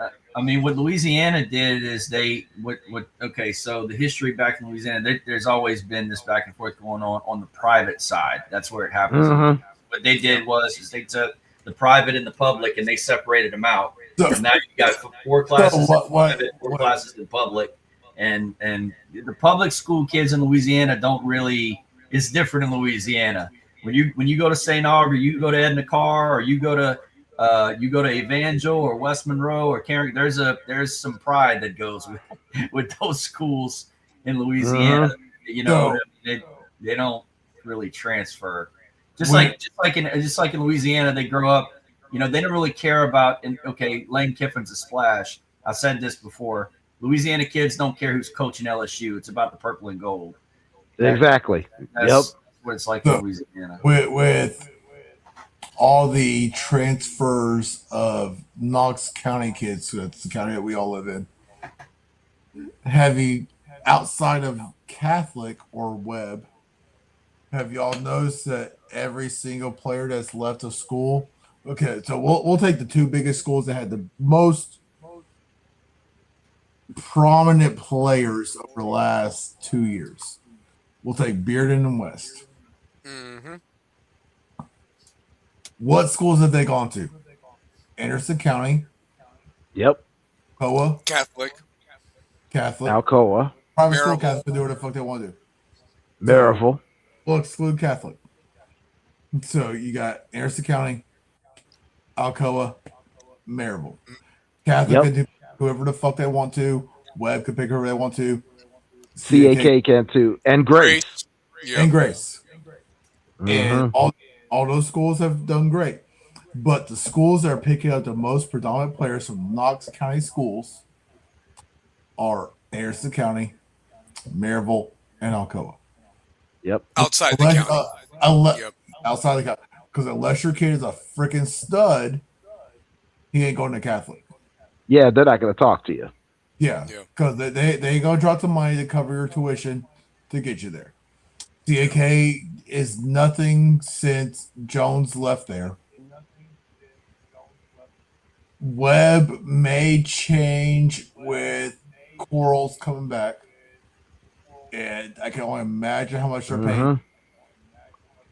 That's why I still want to be a high school football coach, because shit, I can make six figures. It's crazy. It's crazy. Well, but, and you know, when you look at it, Knox County sets himself up for failure. And I'm all about giving my kids that are zoned from my area and let me build my team. I push for that in my youth league. That's how the middle school league works. But the high school league is finding loopholes. And with the way our alma mater did things, and I truly think it was a witch hunt with the county. I think the big money in the county did not like seeing a public school winning everything, and they made their changes. That's why we are watching the one dominant school in our county, which is our alma mater, West High School, lose everything. Because name one other school besides Bearden before Jones got released in our county. Real quick, I want to also, I can't believe that, actually, I can believe it real quick before we move on to the NFL. I do find it funny that the superintendent got a $2,000 bonus and got graded a 4.2 out of 5, that he's doing an outstanding job. That was yesterday. When I saw that, somehow I'm not surprised by that. That came out yesterday, right? Sure did. Yeah. Sure did. Yeah, the board. When I read that, I was like, so how many of these people that vote for all that and their kids actually go to a fucking public school? Exactly. Yeah. That doesn't shock me. Nothing. I worked for the county for 26 years. Nothing can shock me at this point. Nothing. I've been involved with high school and middle school football for probably close to a decade at this point. And that was we don't like where all the money is going. We need to go elsewhere. And totally, it's bullshit the way our county operates everything. I personally believe that. So, did y'all know this? That out of all the counties in Tennessee, there's only 2 that don't sanction middle school football. Knox. That would dictate everything. Yeah, Knox County is one of the 2. Yep. You start changing the way football controls everything in our state. College, high school, it doesn't matter. It's where does the money go and how can we direct the money elsewhere? So you get all the high money people in our county, whose kids all go to private school unless shit. I mean, West would have been the closest thing to a private school money wise, when it comes to whose kids were going there. Yeah, it's true. People weren't happy, and that's why it is the way it is now. And now you're seeing a mass exodus from our alma mater to going to outside county schools, because now it no longer affects those parents and they're like, "Oh, well, my kid's going to do this." That's my 2 cents as a You're entitled. You're entitled. You're entitled. We'll talk more about it, obviously, as it keeps developing. Well, let's talk a little NFL because we got wild card weekend this weekend. The games are down below. I know, Rocky, you're invested with that Packers at Bears game at 8 p.m. on Prime. Am I the only idiot that doesn't have Prime, by the way? Because I don't know how I'm going to watch that game Saturday night, Yeah. to be honest with you. Do you have NFL? If you have NFL Plus, you could watch it. I don't have that. I can't. By the way, I can't stand that the NFL's doing that crap.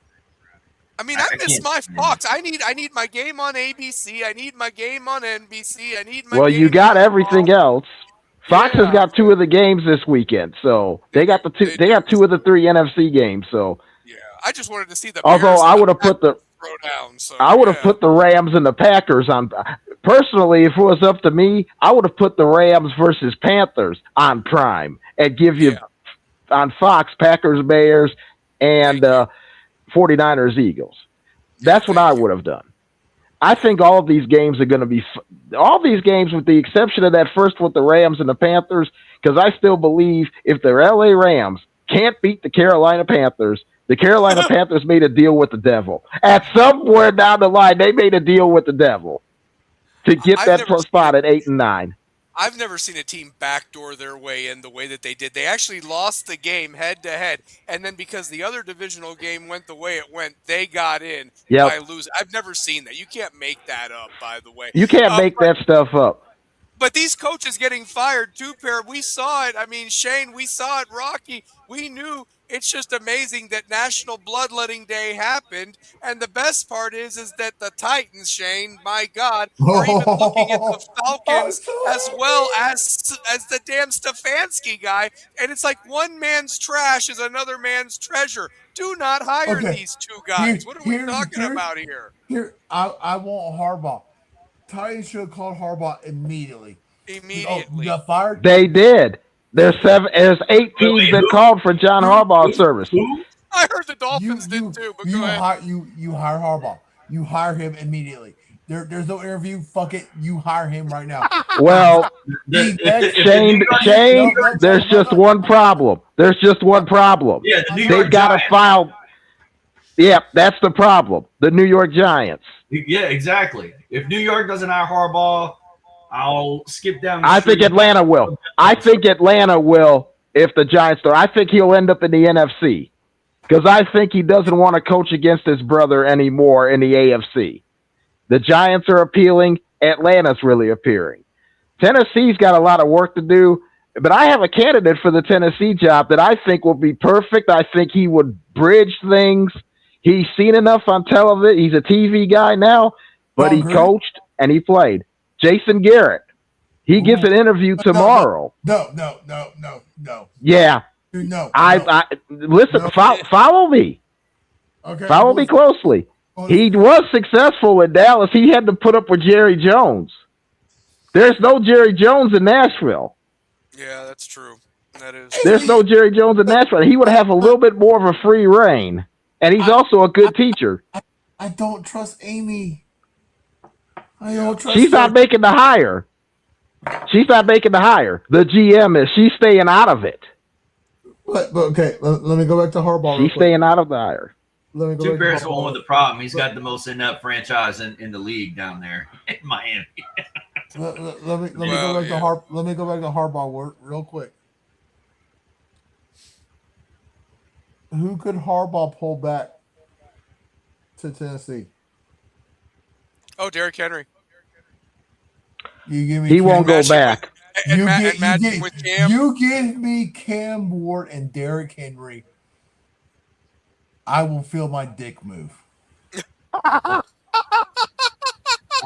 here's my question.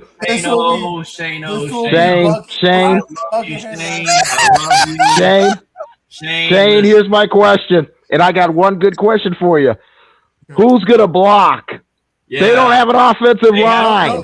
They have nothing. They have trash. They need offensive line help. They got trash. We have a top 5 pick.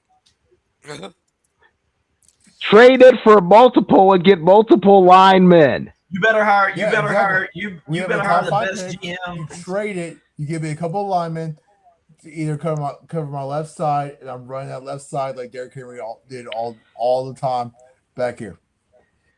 I will draw one thing against Harbaugh.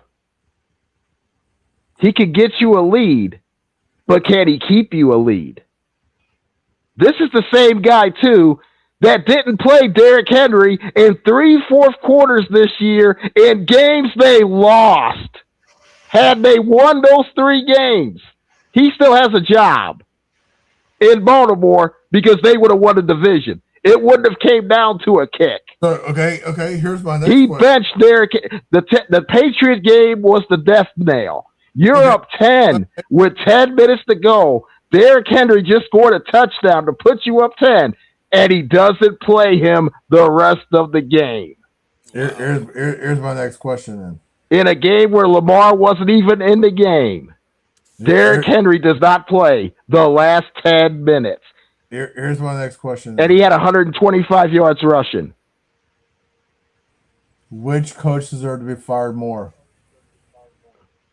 Harbaugh, or why is Mike Tomlin still at Pittsburgh? Larry Frank might jump on, Rocky, if he hears this. Larry Frank might jump on for that. Larry Frank might have spoken up. So. John Harbaugh is it? That's why. Yeah, because Mike Tomlin had Aaron Rodgers and won the game. Oh my God! He didn't bench Aaron Rodgers. 19 years I've gone above 500. Woo! Did you guys hear the story? But he still has a job. No, Rocky, go ahead. Tell me the story. They've had 3 coaches in their fucking entire franchise history. Did you guys hear the story about that Pittsburgh game before that all that went down with that missed field goal early, like at the beginning of the game? They had the priest with the holy water. The priest with the holy water went out there. Yep. That's that field goal post for this. Yep. That's a true man. That was the story. Oh my God. It's crazy. Yeah, the holy water. So that's what did it's the holy water game. I mean, my goodness. So, well, let me ask you this: with the games down below, is there a game that I mean, obviously, Kerry, you've got your Bills are taking on the Jags, and obviously, I've already mentioned Rocky, your Bears are taking on the Packers. I mean, this is the 3rd time they're playing in like a handful of weeks. But I mean, I'm looking at this. You know which game intrigues me the most? And I'm not trying to be disrespectful when I say this. That 49ers and Eagles game, man. Yes. That is going to be the game, I think. That game could go 6 different ways and sideways. And I love me because you don't know what you're going to get. Yeah. You don't know what you're going to get. Are we going to pick these? Are we picking these? Yeah, we're going to pick them. Yeah, we're picking them.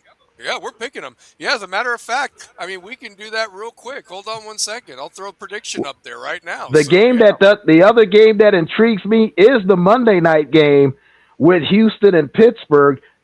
Listen to this crazy stat. Mike Tomlin is undefeated on Monday Night Football at home as a home underdog. He's a home underdog, and he's 12-0. He has never lost a Monday night game as a home underdog. Larry Frank will go nuts if Larry Frank will go crazy. I'm waiting for Larry to jump in. I'm waiting for Larry. I want Larry to jump in. I want Larry to jump in. Talking about Omar Epps. I know he had a show earlier tonight, so he might be out of it. I sent him the look, I just sent out the bad signal, Stallion. I'm dying for him to get in. You sent it out? You sent out the bad signal? I sent out the bad I gotta hear this. Because if they win a playoff, because if they win a playoff game, oh my God, he'll never hear the end of it, and Tomlin will be there as long as he wants. At this stage, he'll be there as long as he wants. As a Bears fan, I keep saying it, and I keep saying it, and I keep saying it, and nobody's listening to me. And I keep What's saying, that, man? Don't ever count out Aaron fucking Rodgers. Ever. Yep, don't count him out. You've been on the other end of that. You've been on the other end of that. You have. Don't ever count that fucker out. Yeah, trust me. As a Bears fan. I'll tell you what, the other night, that Aaron Rodgers, that looked like 2020 Aaron Rodgers. The other night in that 4th quarter, he couldn't miss every pass he threw. hitting Fryermuth down the seam, hitting Austin down and up and out. That was Aaron Rodgers. On the sideline saying that they couldn't get the damn call in fast enough. Did you see that? When they had out down the field, he had to switch helmets. Well, hey, Aaron Rodgers was old school. Old school Aaron. I know that the what is it? The Broncos got the 1 seed. I know that the Broncos got the 1 seed. But am I wrong by saying that they're very susceptible to getting beat next week with whoever they play? Yeah. Like they're like a week 1 seed. Like the Seahawks, they're legit. Like they're good. I mean, the Seahawks are legit. Yeah, they're legit. Denver. But I'm just saying, Denver, Bo Nix. I mean, come on. Here's the worst case scenario for Denver. You don't want Houston coming into that place. You don't want Buffalo coming into that place. And you damn sure don't want the one team that is familiar with you and has beaten you, the Chargers, coming in there. They struggled with the Chargers' backups last week. Justin Herbert and none of them played, and they still struggled with their backups. That's not a good sign. No, I couldn't believe it. Not a good sign. They won 11 games by 1-score games. Yeah, I don't know. I mean, they barely beat. They barely beat a Kansas City team 2 weeks ago without Patrick Mahomes. They beat them by a field goal. Yeah, that's bad. I mean, we can start picking them, honestly. Like, I mean, with that Rams-Panthers game to start it off, I mean, I think the Rams beat them. I don't think that the Rams win by 10.5 or whatever the spread is, but I think that Stafford's got a little run to win that game at least. Yep. So, yeah. I like the Rams in that game. Two pair. Who do you like, Rock? Two pair. Who do you like, man? Where's two pair at? Is two pair asleep? I think he might be asleep. Poor guy. He's tired. He's wiped out. So I actually think I'm going on 6 hours of sleep over the last 3 days. Yikes! Hey, but let's let in your pencil right here, man. Male therapy hour right here.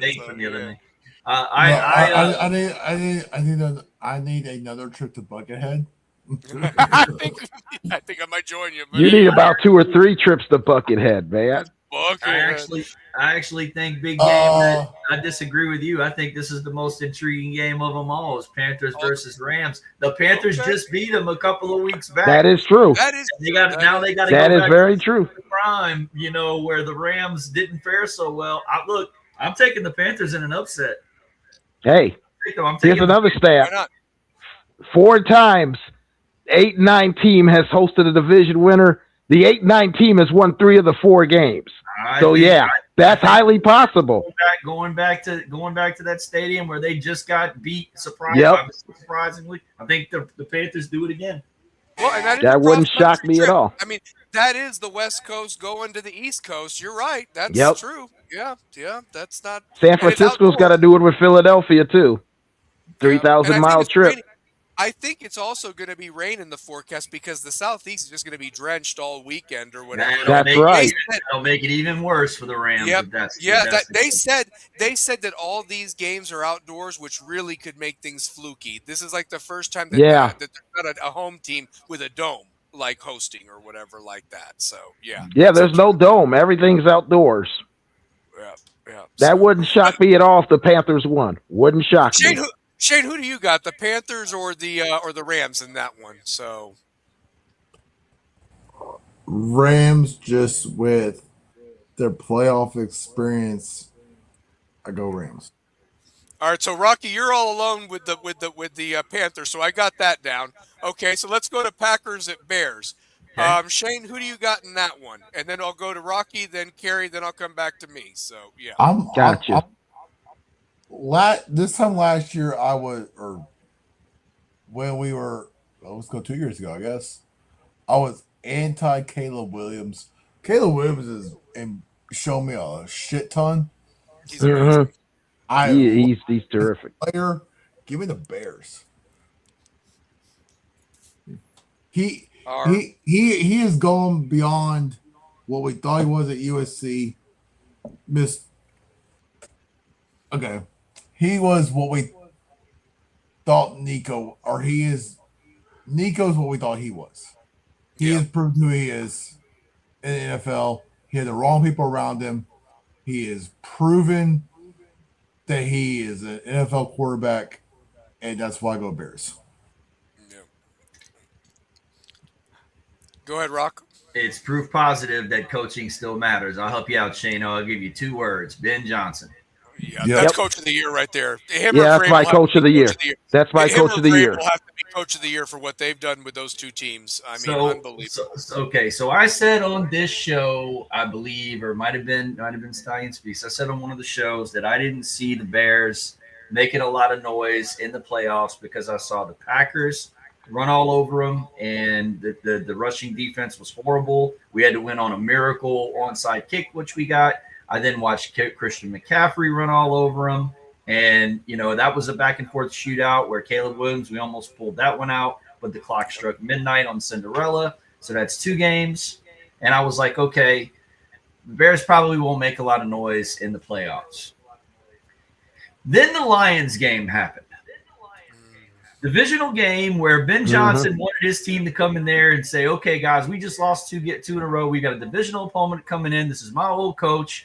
They embarrassed us in week 2 to the tune of like 52-17 at their place. Yep. We need to go out and win this game. But they threw everything into that game, and they got beat.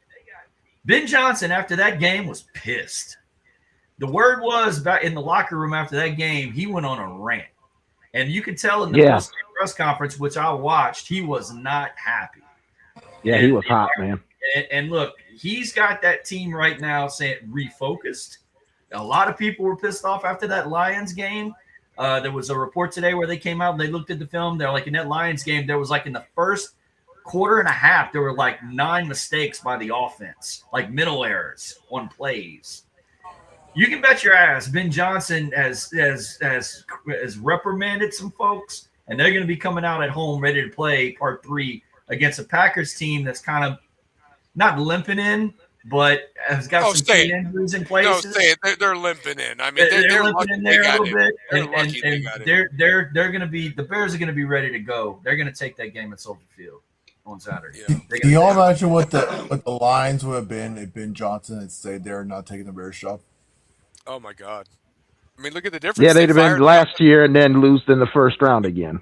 And look what the scapegoat was. The Lions fired their offensive coordinator this year after 1 year. Because he was terrible. When Dan Campbell's calling plays the second half of the year, he was not good. And right now, the book on Ben Johnson is that's why he wanted that game so bad is that Dan Campbell's got your number. That's twice. Yep, that's twice. That's twice. Yep. So he was pissed. Well, Kerry, who do you got in that game? I like Chicago in this game. 1, because it's in Chicago. 2, I really believe Chicago's defense will step up. I think their defense steps up and plays very well. What was lost in that second game? The Chicago Bear defense played really, very well against Green Bay in that second game. That was lost in all the craziness. That defense kept them around for all of that to happen. It's that they can do that.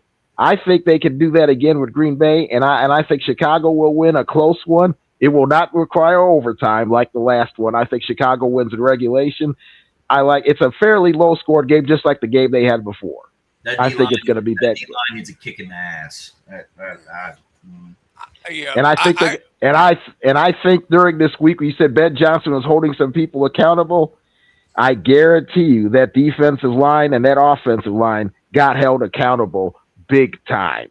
Because I thought those were the 2 worst performances of the year in the same game, by their defensive line and by their offensive line. They got no pressure on Jared Goff whatsoever, and they can run the ball. They just didn't. They didn't even execute. They can't rush the passer. The passer is non-existent. That's been is the most overpaid defensive end in the National Football League. Yeah, it's kind of been a disappointment to me. I thought they'd be a little bit more of a pass rush, but they're not. But I still think they'll win this game. Yeah, well, I'll tell you this: I got the Bears winning, and I don't even think this game's going to be close. And I'm excited for the Chicago Bears fans at Soldier Field. I mean, Rocky, when was the last time the Bears hosted a home playoff game? Was it the Super Bowl year? Back when Jimmy Johnson was coaching our Canes. So Lovey didn't host one when they went to the Super Bowl that year? 2006, the NFC Championship game. They went to this Devin Hester. That's right, Brian Urlacher. Devin Hester, yeah. So I would say that was probably the last. So in rainy Miami.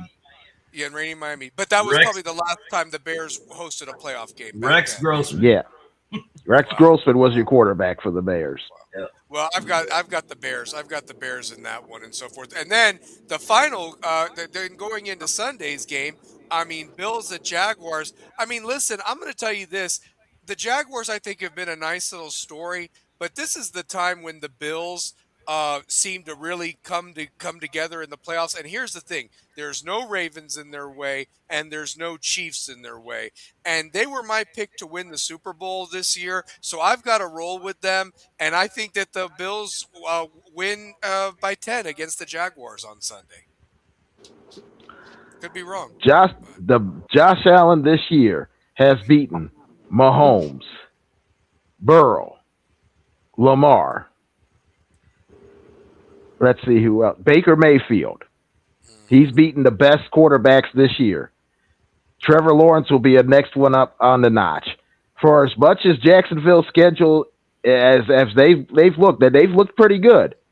If you take out the Chargers, the 49ers, and the Broncos, who has Jacksonville really beat? The Titans twice, the Colts twice, the Jets, the Arizona Cardinals. They all have something in the Cleveland Browns. They all have something in common. They're all picking in the top 10 in the draft coming up. Wait, here they are, real quick. Hold on, while you mention it. Here we go. Yeah, get the draft order. How many of those teams did the Jaguars beat? The Jets, the Cardinals, the Titans, the Browns. They beat the Bengals. And they also beat the Colts twice. Yeah, they beat half the top 10 draft list on their way to this 13-4 record. Give me Buffalo. Give me my boys by 10. At 2:00 in the morning. There it is. So fish stick at 2:00 in the morning at Treasure Club. Yep. So there you Give me my boys to beat the Jags by 10, and I'll leave with one other note.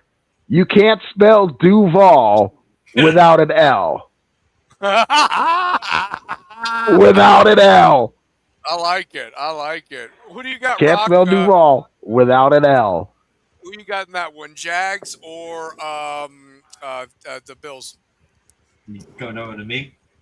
Yep. I'll try to do my best Chris Berman. Yeah, they beat all those teams big game, and I know this is your team.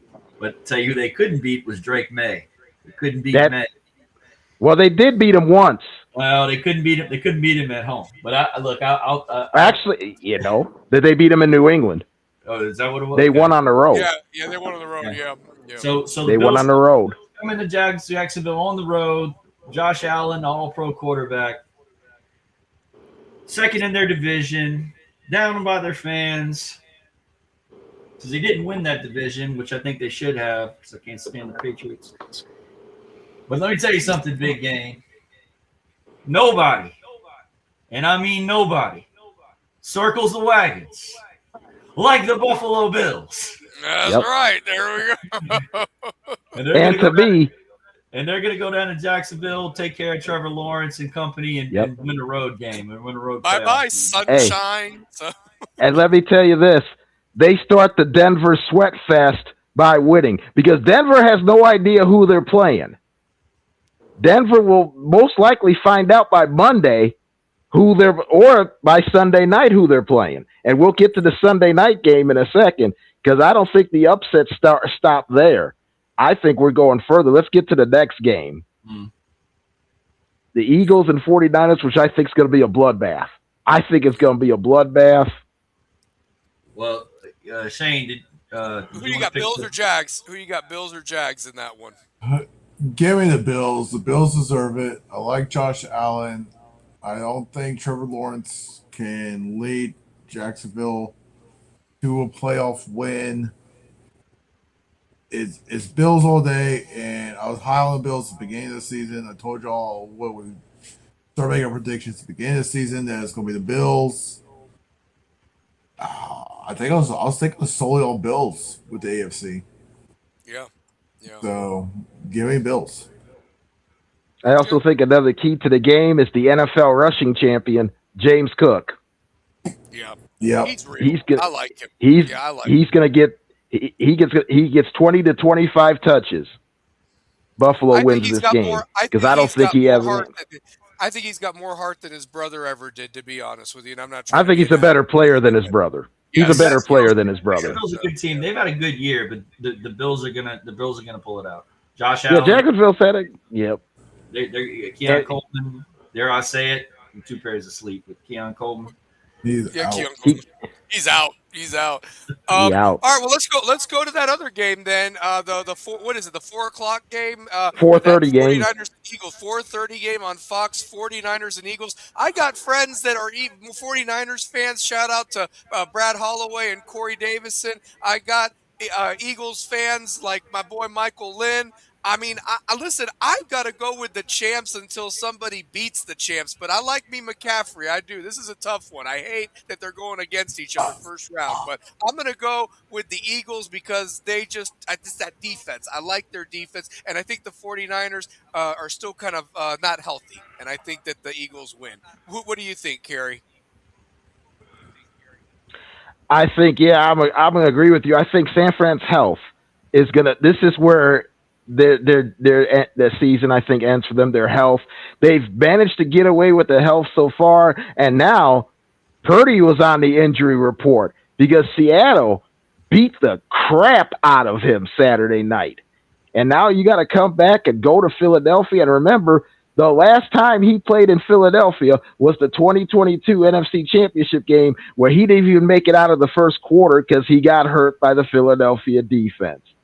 Oh yeah, that's you ask where all the Georgia Bulldogs defense is gone? They're in Philadelphia. They are. They're all in Philadelphia, and I think the defense and Jalen Hurts. He's not the most glamorous and stylish quarterback, but the man wins games. He finds a way to win games, and I think this time of year, in the cold, with that Philadelphia fan base that's going to be rabid, don't lose this game. Because you want to talk about the 8th team that probably called John Harbaugh?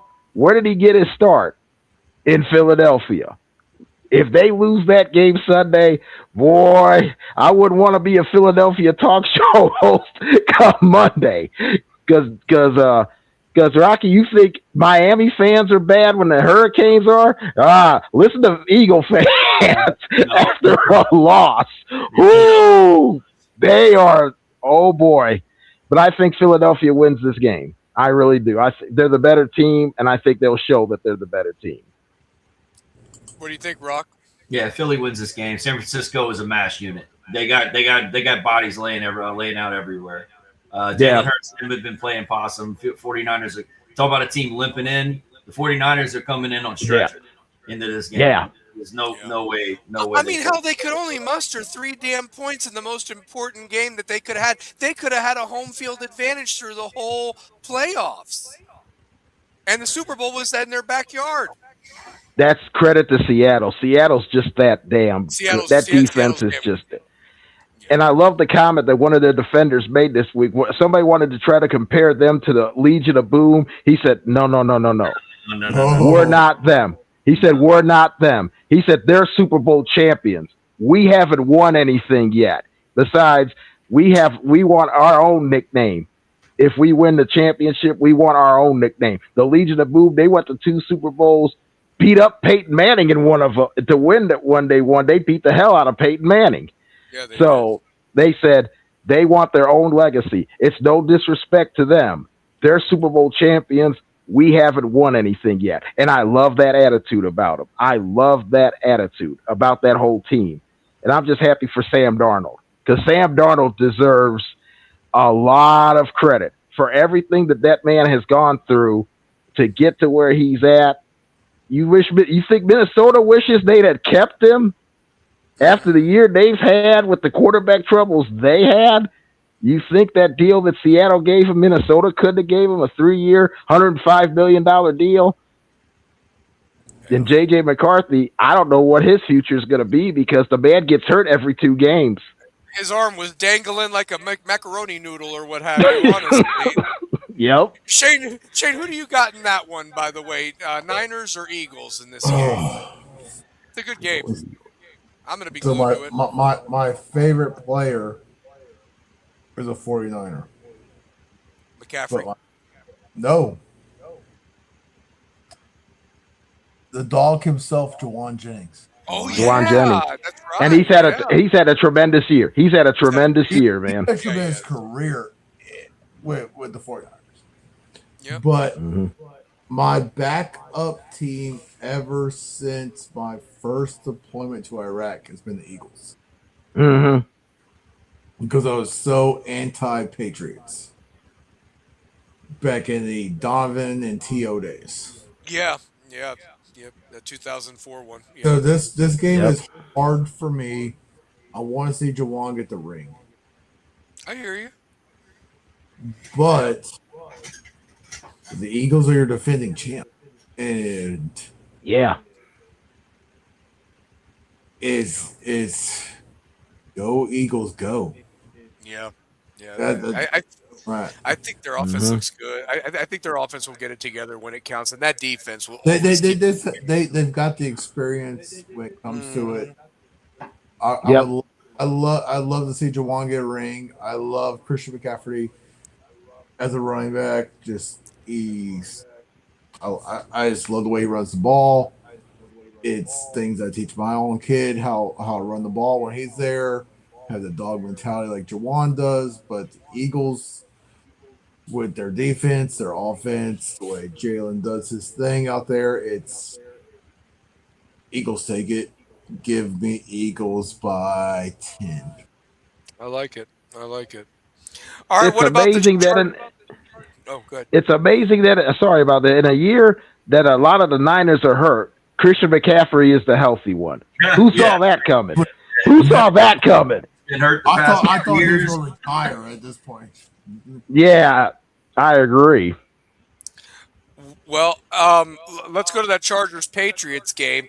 I mean, if Ben Johnson's the story in the NFC and probably the whole NFL, Mike Vrabel's got to be 1B with what he's done with the Patriots in that first year, just turning them over. Drake May, I don't know if Stephon Diggs is going to even get to play with that whole choke in that, the whole, I'm not going to get into that, but my whole thing is, love you, Larry. He choked a bit. Larry got the skinny on that. Yeah, he did. He went Wade Brady. He went Wade Brady. He choked a bitch. Wait, bitch. Can I just say this? Run! Can I just say this? If cuisine is the way to a man's heart, you don't fuck it up. Is all I'm gonna say. But no, I mean honestly, the Chargers, with Harbaugh, they're kind of been up and down themselves, and they're just there. But I just think that give me New England, if it's bad snowy conditions, I mean, it's just perfect for the Patriots to win that game. So give me the Patriots in that one. Shane, who do you got in that one? Chargers, Patriots. Oh, fuck. I know you hate the Patriots too, so yeah, but okay. So I will give respect to the Patriots because Belichick's gone, Brady's gone.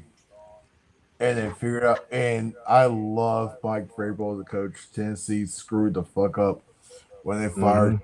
It's all because of the GM they hired. Because Vrabel knows more about football than that motherfucker did, and that's why the Titans are where they're at. But I also lived a quarter mile from Qualcomm Stadium back when the Chargers were in San Diego. He did live in San Diego. I forgot about that. Yeah. Dude, I live literally right down the fucking street. I could pull out my house, take a right, go up to the stop sign, take another right, go down to the light, take another right, take one left, and there with Qualcomm. So, come on. I don't want to say it. You have to say it if you want to be. You have to say it. Give I me had to Drake say May. it. Give me Drake May and the Patriots because I love Mike Vrabel as a coach and he knows what to do and he's going to have a successful career. And my Titans fucked up by letting him go, but go Yep. Coach Vrabel. Yep. Yep. That's exactly what happened. Rocky, go ahead. Yeah. I know there's a team from Southern California that plays ball in the 70s at SoFi in a nice, comfortable field down there. That's probably going to have a hard time in the cold with the Patriots and Vrabel and May. But you know what? Here's how I feel about it. Fuck Mike Vrabel. Fuck the New England Patriots. Fuck everybody in fucking Beantown, Boston. I can't stand that team. I can't stand that obnoxious ass fucking fan base. Get them out of the fucking playoffs. I hate the Patriots. I loathe that fucking team. I can't stand. Give me the Chargers. Giving me the Chargers by 7. Oh, so good. Oh, Rocky, so good. you said everything that I wanted to say because I feel the same damn way. Them interlopers, they only joined the AFL after we joined the AFL. We were there first before them, the freaking interlopers. Damn Boston. I got a trivia question.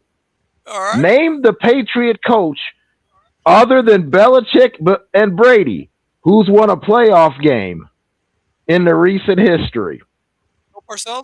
Parcells? No. Oh, good guess. Pete Carroll. Yep, 1998. Pete Carroll. The only other coach, he beat your Dolphins in the wild card game. Yep, they scored like Justin Herbert. I'm going to tell you one thing about Justin Herbert. He's one tough son of a bitch. Yeah, he is. The man can break his left hand and still play, and has been hit more times than any other quarterback. He has no left tackle. He has no right tackle. Hey, Stallion, you heard what the big game just said, right? Justin Herbert's a tough guy. Mario Cristobal, go get it. Yep. Mario Cristobal, Yep. No left tackle, no right tackle. But he's got, we talk about the great job that Mike Vrabel's done, of course, but the problem is they won with a 4th place schedule. When they've played tough teams, they've lost to tough teams. Jim Harbaugh is on the other sideline. This man has coached in a Super Bowl and has won a national championship. If he could drag the Chargers with no offensive line to the NFL playoffs, I could guarantee you this, that man will find a way to steal one game. This is the game he's going to steal. Chargers will win. Give me overtime by 7. The Chargers. This game goes overtime. All right. I'll say it one more time. Fuck the Patriots. You got that right. Fuck them.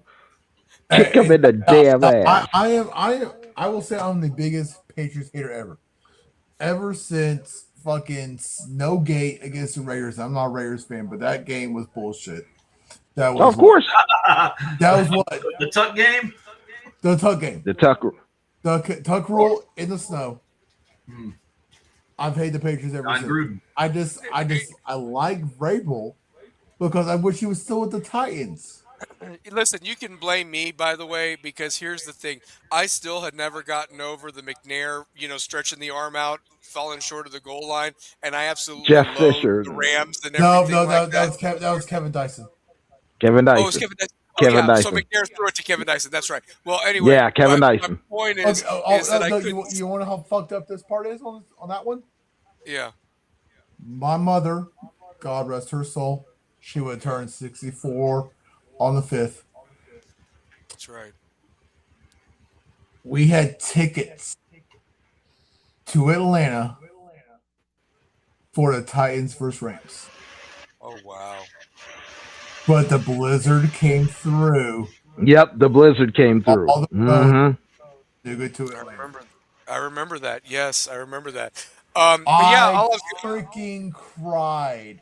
Not because of the blizzard, but because the 1 yard.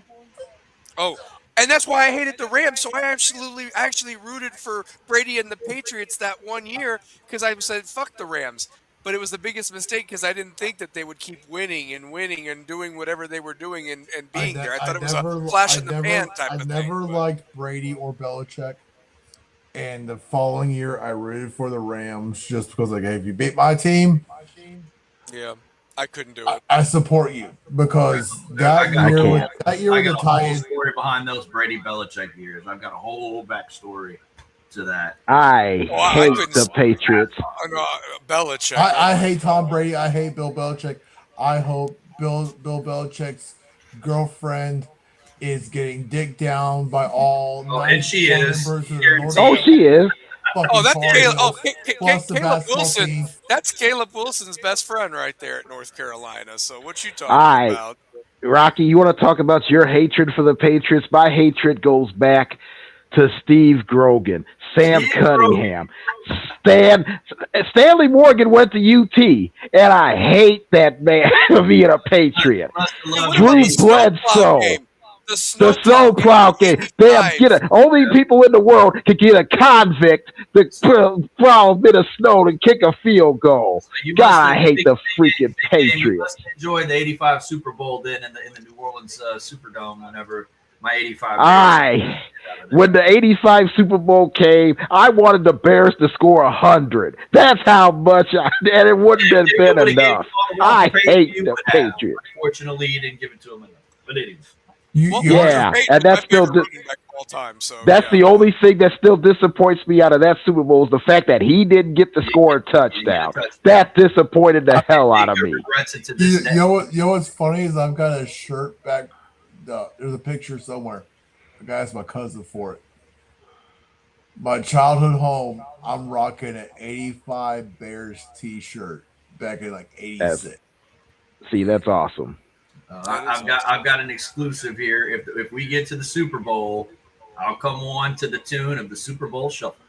There you go. There you go, baby. No balls. There you go. No balls. I like that. So. All right, and then the final game, the Texans and the Steelers. Will old man Rodgers do it for Larry Frank Jr., baby, for Larry Frank. So I'm going to go Steelers. I'm all in with the Steelers and my guy Larry Frank, man. Go Steelers. Same here. Pittsburgh. I wish I had a terrible towel right now, man. Larry, I hate doing this to you, Larry, but I got to go Steelers, man. I got to go for Omar Epps. I got to cheer for Omar Epps. Give me the Deontay smoking. Omar Epps coaching. Omar Epps, give me Omar. I gotta do it, man. I'm sorry, Aaron Rodgers, man. He's got one more left in him. I'll make it even worse for Larry Frank. Please record. Hang on, Shane. Please record this for Larry Frank. Yeah, let's do it. Yeah, no, wait. Mike Tomlin. Mike Tomlin will be the difference in this game, being the head coach that he is. He will have that team ready to play. The standard is the standard, and the Steelers will take down the Texans in Pittsburgh on Monday night. And Mike Tomlin will advance to the divisional round, baby. Go Steelers. Mike Tomlin. Damn right. And here's the scary part. If our upsets happen the way it does, he'll get another home game out of this deal, and it'll probably be against Buffalo. The Chargers would go to Denver. That's right. How funny would that be? Hilarious. Larry Frank. There it is. What are you playing? Throwing that D2 Life crew, by the way. So, Gotta do it for Larry. Gotta do it for Larry, man. Gotta do it for Larry. We gotta go Omar Epps, baby. I'm going Omar Epps, Mike Tomlin. I'm going all school. All the Steelers are gonna show up. You want to talk about the Hurricane? All the Hurricane alumni showing up. Wait till all that Steeler alumni show up. Terry Bradshaw, Franco Harris. And the Texans go home I can see Larry now. Do it. Wait, let me see. Let me try to do it. No. This is okay. Have you noticed when Larry? Oh, wait. Out of here with that. Have you noticed when Larry takes digs at coaches, they go above and beyond? Let's say Get half their paycheck. Let's say Mario. Mario man, all year. But look where Miami's at. He's hit Mike Tomlin all year. By the way, whoever Scotty, Larry hates is who we pull for. That's true. I congratulated Devin tonight for being on the clock, by the way. I did. Hey, yep. I saw that. I did see that. That was funny. So that was funny as hell. So, two pair Steelers. Do you think they get it done for Larry Frank? Two pairs back. Man, I think they might, dude. I really do. Yeah, we're having a party for Larry Frank because he don't believe in the Steelers. We believe in the Steelers for him, honestly. So yeah, but yeah. No, we were going to do. We've been doing predictions for the NFL. We're about to do the college predictions and so forth. So, I guess going back to the college game, who do you guys got? Let's do the Oregon game first, followed by Miami, and then we'll finish up with they stink or what have you. So, but let me get those games up real quick. So, predictions for these semifinal matchups with Indiana and Oregon. Go on ahead, two pair. Who you got, Indiana or Oregon Friday night? Give me Indiana, man. I've been riding with them a lot this year. I'm going to go with Indiana, sticking with them. All right. Shane, who do you got, Indiana or Oregon? Oh, I love me some Ducks, but the way Indiana's playing, you got the Heisman winner. Give me the Indiana all day. Okay. Rock? Give me the Ducks. I got Dan Lanning in them. Not like his Knights are going to strike twice with Kurt Signetti. I like Oregon to take down the Ducks in the Peach Bowl. Let me tell you something. I learned my lesson. I picked against Indiana with Ohio State. I picked against Indiana for Alabama. I'm not doing it 3 times. So give me the Hoosiers to beat the Ducks, setting up a Mendoza homecoming to possibly win a national championship to go with his Heisman in Miami, which would be a hell of a story for him. So honestly, yeah. When Kerry comes back, I'll get his prediction on that one. Going to the Miami Ole Miss game, look, I'll go first. I'm going to die on my sword. I said that Miami's going to win by 17 points, so give me the Canes 34 and Ole Miss 17. Shane, who do you got in the Ole Miss Miami matchup? Oh, fuck. All right. I've been debating this one all week.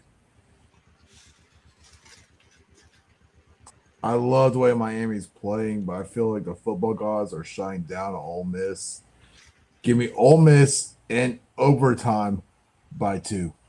Oh my God, I'd die if that happened. But if you're right, you're right. I'll give you props or whatever. So shoot, that'd be such a sword in my heart. I truly think it's the football gods hate Lane Kiffin, and every coach that is made college football what it is going to be looking down like, fuck this motherfucker. And Ole Miss pulls it out somehow, some way. I think it's just set up that way to make Lane Kiffin look like the piece of shit human being he is, even though he's an offensive guru. All right. Two pair, who you got, the Canes or the Rebels on for tomorrow night? Man, I'm going to have to go with the Canes, man. I really think. But I really like Ole Miss, and I love the storyline and everything. I think they got a shot, but it's just the way Miami's been playing, man. You can't. You got to be able to stop them from controlling the clock. I agree. Kerry, real quick before I get to Rocky's prediction, I need you to do the Oregon-Indiana pick real quick. Who do you got in that one? We've already picked. Rock went with Oregon. The rest of us went with Indiana. I think it's going to be a tight game, just like the first game. I think the difference will be someone's gonna force turnovers, and I think in this game, I like Indiana. I just like the way Indiana is playing ball right now. The physicality, the accuracy, and the precision that their offense is running. I like Indiana. I think Indiana will win by 7 to 10 points. I think it'll be close for a while, but I think Indiana will bust it open. Gotcha. All right. I like my final to be Miami versus Indiana for the national championship. So you're picking Miami against Ole Miss or over Ole Miss. Okay. Mm-hmm. All right. Yeah. Rock, go ahead. Miami, Ole Miss. Who you got, buddy? Shano, man. Shano. I love you, dog. I love you, man. Look, I got Miami in this one big. Shameless won't make it out of the 4 quarters. He's going to get hurt in this game. I hope I'm wrong. Look, the narrative right now that Alabama shit the bed the other day is that the SEC is on the downfall. That's all over the place. I believe it. I believe it. Yeah, and it's not going to stop here. This is where the lane train's creation comes to a halt against the Miami Hurricanes. Mario Cristobal is on a mission. There's no way he's not going to have those kids dialed in with a chance to go back home to Hard Rock for a chance at a national title at his alma mater. Mm-hmm. Shit. You think they're going to get by Mario's team? No fucking way. Give me Miami 38-20. All right. We'll see what happens. Kerry, real quick, your big games of the week, brother, and then we'll finish up with They Stink. Well, we got the big games is basically the 2 semifinals of the college playoff, and we got 6 NFL games. There's gonna be some bangers. There's gonna be fun. It's gonna be must-see TV. Football is gonna show this weekend why it is the ultimate and the best reality sport in the world, because whatever can happen will happen, and it'll be fun, enjoyment. The fans, they got sold-out places in Phoenix and in Atlanta. It's going to be rock. I've seen traffic come through all week long from Indiana, coming down this way, down to Atlanta, coming down I-75, getting to Atlanta. Atlanta's going to be hopping. Phoenix is going to be hopping with those games. And then the NFL playoffs, man, just what do you think? This football season has already been crazy. It's about to get crazier. I'm telling you, the things that could happen this week, they call it wild card weekend for a reason. There's going to be some wild stuff that happens this weekend. Like I said, AFC is wide open, and to a point, the NFC is wide open, and we won't see the 2 best teams, Seattle and Denver, until next week. We'll talk about that next week and find out who they're playing and how interesting that's going to be. But those are my big games. Yeah, and what's crazy is that next week we'll be previewing the national championship. Even though we'll have a week away, we'll recap these semifinals a week from today. We'll know who the final 2 are at that point. So, well, let's get to They Stink 2-pair. Who was your They Stink this past week, brother? So many to choose from. Man, it's got to be the Baltimore Ravens for firing John Harbaugh, man.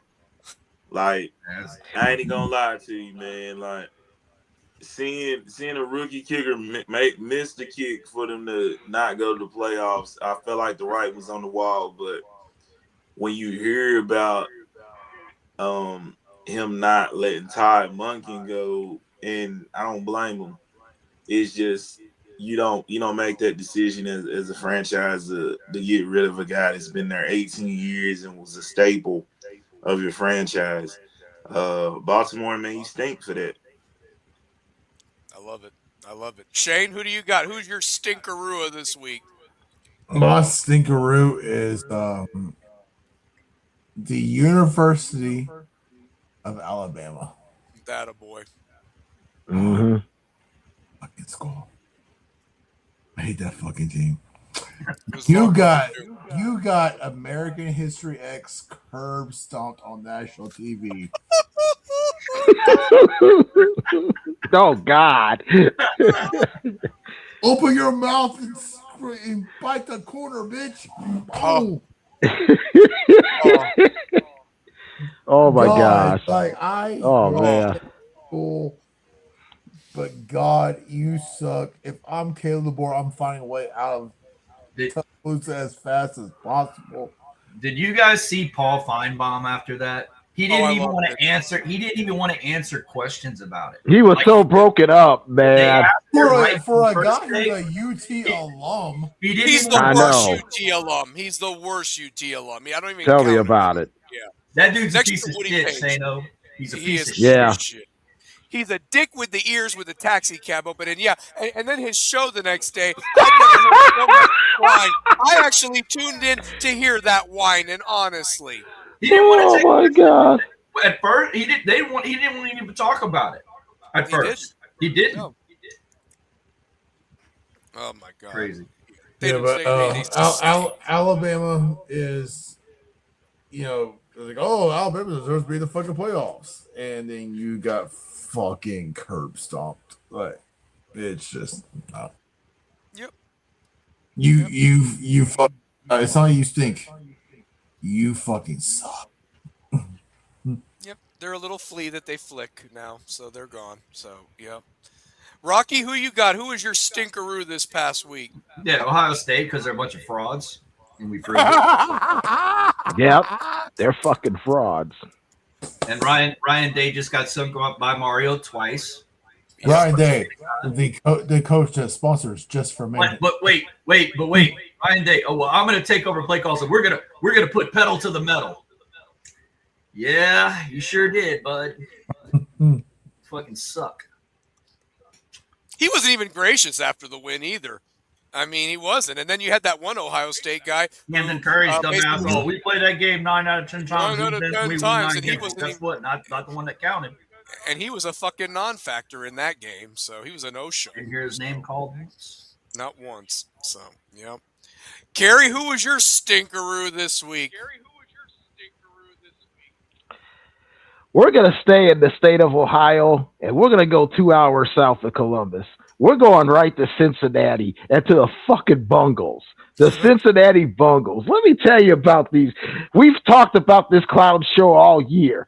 From not paying for defense to not hiring snow shovels to help shovel the snow out of your old stadium. And now this weekend, when Myles Garrett set the record for sacks in a year, Joe Burrow had the nerve to step up to the podium and say, well, we tried our best. We tried our best to keep the lead, but they put 2 or 3 people over. And when I saw him coming, the injuries flashed before my eyes, and I just fell down to the ground and let him touch me. You're trying to say you pulled a stray hand with Brett Favre, except Brett Favre never got hurt as much as you got as in getting hurt, Joe Burrow. And to make matters worse, when all these coaches are getting fired, the general manager, Mike Brown, the owner, finally speaks up, in fact, the first time in forever, and goes, we're confident that Zach Taylor can keep us on the floor and keep us turned around. Zach Taylor has had one good year. You went to the Super Bowl with that year. The only year Joe Burrow was healthy, you went to the Super Bowl. He's had 3 injuries since. Your offensive line is trash. Your defense is trash. But we're going to keep Zach Taylor and the general manager because we're on the upward trajectory. You can add upward where? Where? You can add special teams that had big game. Their special teams is one of the worst in the league. Oh, yeah. Special teams sucks, too. You're exactly right. I forgot about that. I was going to leave them out of the picture because nobody cares about their special teams. It's that Joe Burrow. We're going to pay the receivers. We're going to pay those 3 guys. We're not going to pay for an offensive line. And then he keeps asking the question, why do I keep getting hurt? Gee, let's see. When you don't pay your offensive line anything, I wouldn't block for you either. Joe Burrow, the Cincinnati Joe Burrow and the Cincinnati Bengals, you stink. My God, what a loser organization the Bengals are. My God, how do they call themselves a pro team? Cleveland's in better shape than the Cincinnati Bengals, and that's saying something. That's bad. Who they? They suck. No, we know what a Haslam run team looks like. I.e., it's better than a Mike Brown ran team. Let me tell you that. That's bad. Okay, who's worse? Cincinnati. No, wait. I got a question for you. Who's worse, a Haslam-run Browns team or a Haslam-funded Volunteers team? Haslam run Browns team. Haslam run Browns team, but they're still better than Cincinnati. That's bad. There's a reason that T. Higgins was back home yesterday. Yeah, Give me he regrets taking. Give me T. Higgins at the Titans, please. Please. That ain't gonna happen. They don't trade people, man. They'd rather overpay you than trade you, and that's exactly what they've done. He got his money. Joe Burrow got him his money, and he's stuck. It'd be a good draft pick. Yeah, it would be. It would Two pair. What we got this weekend, man? I saw Miami win tonight in the ACC. I saw Miami beat Wake Forest tonight. I was happy about that. No, I was happy about Miami beating Wake Forest. I heard Missouri beat Kentucky. Yep. Well, we got Vanderbilt. I saw there was over 80 free throws shot in this Vanderbilt-Alabama game. What the fuck was that? So there was a lot of fouls. So Nate Oates got tossed out of that game. Got 2 T's and got tossed. Clemson. And Vanderbilt won. Well, does anybody want to hear my stink real quick? Oh, yeah. Yeah, let's hear. Sorry, man. Let's hear your stink. Okay. I've been saving it. Oh, no, you're fine. You're fine. No, real quick. I'm just going to just say this. Nothing was worse that summed up 40 years of going nowhere. And this is why this run by the Canes has been even more meaningful for me. Because if you're a Dolphins fan and a Canes fan, thank God you had the Canes this year, because it's been absolute dog shit. I mean, Tua even afterwards saying, I'm looking forward to a fresh start. How Mike McDaniel still has a job. I mean, the pictures he must have of Stephen Ross at that massage place with Robert Kraft and Sharon Moore, it must be legendary for Wyatt. He got footage. Yeah, and Stephen Ross has been the owner since 2008 or whatever when he took over this franchise. Talking about the standard. What fucking standard? You've gone nowhere for 40 fucking years. I mean, Coach is going through like a turnstile on a New York subway. I mean, it's just unbelievable. Overpaying players past their prime. Just not hitting on draft picks. Getting rid of the GMs that were actually good and keeping ones that were trash. Your offense sucks. You're boring as fuck. And nothing was worse than to take it up the ass by the New England Patriots. I mean, it was like shoulder deep by the second quarter. Miami Dolphins, you fucking stink. Stallion, I got a question for Two Pair on that. I got a question. Two Pair, you got a question? Because look, that Two Pair, okay. The Denver Broncos were in a similar situation at one time. I mean, they were getting shit all over the place. And John Elway came in there and said, enough of this. At what point does Dan Marino step in, if he can, if Ross's dumbass lets him, or somebody? Because I'm going to tell you, Two Pair, when you've got, and I know you're down there, when you've got the big O putting on Miami Hurricanes gear, who could give a fuck less about college football, and he's talking Canes because the Dolphins are that bad. I mean, they literally in an insane asylum. I mean, what can be done down there? Two Pair. Man, they really just gotta assess some things from the top of their franchise if they really are serious. Yeah. And it's like, if you don't assess it from the top, because I just look at the way what's going on in Baltimore. It's like everything has to be assessed from the top. In management has to be looked at in some type of way. Like, yes, the onus is on the players, but it really falls back on what are you doing in the draft? What are you doing in free agency? You know, those things matter when you're talking about playoff teams. And coaching Two Pair matters. Look no further than Chicago Bears. Trust me, Eberflus. The guy before that, I'll come up with him. Matt Nagy. Matt Nagy before that. John Fox. I mean, it go on and on. You know, Lovey was a good defensive coach, but they couldn't get the offense together. John Shute was terrible. So I mean, coaching matters in the NFL. It really does in the NFL. And Mike McDaniel. Oh my God. That wannabe Adam Sandler look-alike from that movie where they're heisting the jewelry and everything. He looked just like that guy. So yeah. Let me ask you this question: how smart do you think Brian Flores looks now? That's what I'm saying. How smart does he look now? How right does he look now? Yes. And he'll get he may get a job, head coaching job this year. After all of that mess. I mean, and remember, all of that.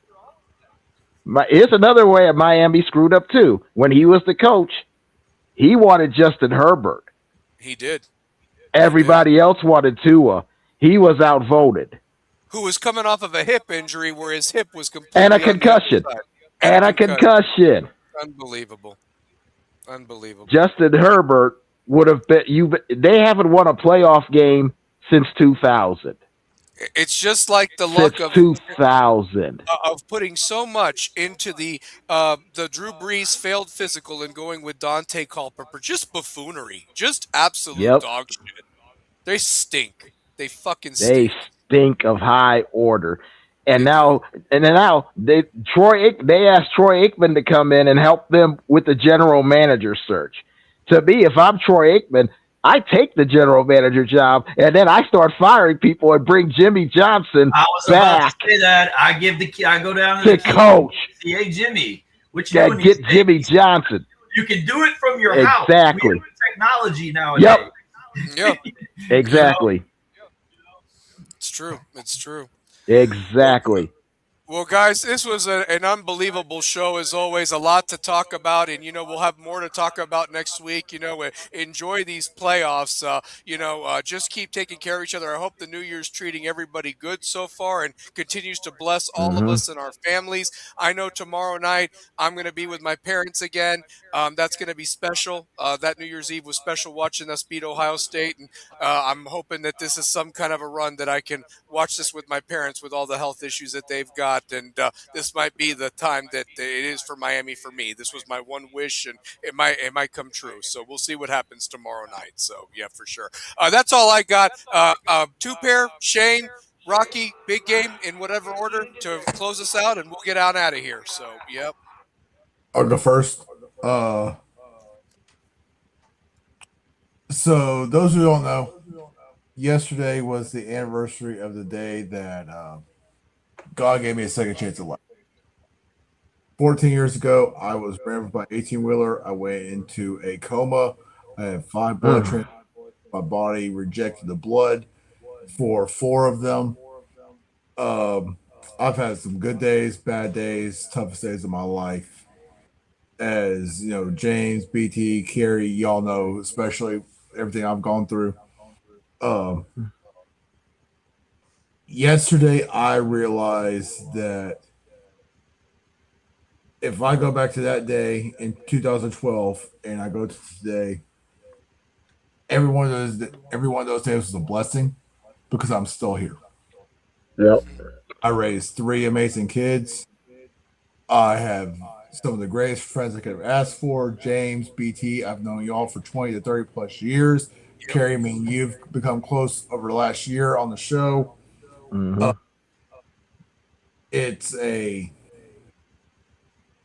all glory to God because any day above ground is a blessing. Yes, sir. Yes, sir. You look at your own immortality and you're pushing to save your own life, and God grants you the ability to still be here. No matter how bad the day is, it's still a blessing because you're still above earth. Amen. Yep. Amen, brother. Amen. You guys know, as of late 2024 and the whole 2025, my health issues, and I was at one point in a coma myself with everything that happened with my body. My body failed me, but I pray, like Shane said, give all glory to God, because God truly saved my life and gave me a chance to not only rebuild myself in another image, in another way, health wise, physically, but it's gave me a chance to build something spiritually, and I feel basically like the newest person humanly on the planet. Appreciate everybody that's been in my corner, my family, you guys. I've gotten to know all of you guys, and you guys are a great bunch of guys. Brian, I've known you forever. Feels like forever. Two pair, I've known you. James, Shane, Rocky, new friend to my life, and Larry and all the guys. This has been a blessing being on with you guys, and this whole thing has given me a second chance to do things right, to do things the right way, the real way, and give all glory to God. And thank you so much, and love each other and take care of each other out there, man, because all we have is each other. Amen. And the people who love us, and all the people who love us. Take care of them. James, the time you're going to spend with your mom and dad, cherish that time, man. Cherish that time. You never know when it's gonna end. Absolutely. But cherish that time. Whatever time you've got, cherish with them, because, like I said, they brought you into the world, man. We spend most of our time now taking care of our parents after our parents took care of us. That's what we do. Amen. So true. So true. Mm-hmm. Two pair, what you got, brother? Hey, man. I won't keep it short and sweet because we're really past, like, we're in midnight time. We're past I know. After dark, baby. No, just enjoying to do this show, man. To be able to talk about sports, be able to, touch on the way college and amateur sports is now professional sports now. Just being able to touch on that and talk about it in a way to bring it to the masses, man, and doing it with people I love. So I just want to keep it short and sweet, man, because it's past my bedtime. So no, we're good. Yeah, we're good, man. Yeah, Rocky, what you got, brother? And then we'll finish it out. So yeah, I'll keep it on the note of Shano and big game. Life needs to be cherished. Coming off of another birthday yesterday, I always like to take stock of everything at the beginning of the year and kind of make my outlook. Stallion knows this already. I got some big changes coming in 2026. Yeah, he does. And where I'm going and what God has given me the opportunity to do. It's well deserved. A lot of work that I put into it. I appreciate you guys, letting me speak my piece here. All you guys allowing me to come on, Stallion, big game, Shano, two pair, and at least spend a little time that I've got. I don't know how much longer I've got left. Stallion knows, but hopefully where I'm headed, who knows? Maybe I might be able to assist in other ways to maybe give you guys a little bit more help, so to speak. Don't know which way, form or shape that's going to take, but Stallion, I'm all for it if I can down the road. Anything would we've be already appreciated. Talked, so we have talked, and let me tell you something. This is well deserved, and as I told you privately, maybe back then wasn't the time, but it was the time now for you, and blessings for you, brother. You deserve this. So yes, thank you very much. So happy birthday, man. Yeah, happy birthday. You bet. I was joking with my family the other day. We don't celebrate birthdays anymore. We mourn them. Oh man. Happy birthday, man. Yeah. Everybody, how old are you now? Over 21. Over 21. There you go. That's all that matters. Yes, well, I'll leave it with this. Shane, happy birthday to your mama in heaven, and happy birthday to my mama. That was the best night watching Ohio State. That was the best birthday gift she said she could have gotten, watching Miami get revenge on them for all those years ago in the Fiesta Bowl. So that was special right there, honestly. Man, thank you for the birthday shout to my mama. I miss her. Always. Definitely, man. Always. Always, Shano. And for tonight only, Stallion, the Rebels may have a cause. That cause is tomorrow. But the Canes are going to be the cause. Yeah, the Canes are going to be Confederates versus the convicts. Yeah, the Confederates versus the convicts. I love it. So, Two pair. Turn on your mic. Turn on your mic. Two Pair, you listening? Get it out. Tell Uncle Norvell we said hi. Oh, God. Well, guys, a great show as always. Listen, we know how we throw it up, man. Throw up that W, especially you, Rocky, if this is going to be your last appearance, because we all winners here. We all got that cause, and that cause don't stop when that clock hits 0. But the clock is hit way past 0, past our bedtime. Thanks for tuning in. Catch us next week. We will talk about the semifinals, preview the recap wild card, talk next weekend, and we'll preview that championship game. Enjoy the football, guys. Love you all. Go Canes. We out. All right, fellas. All right, fellas.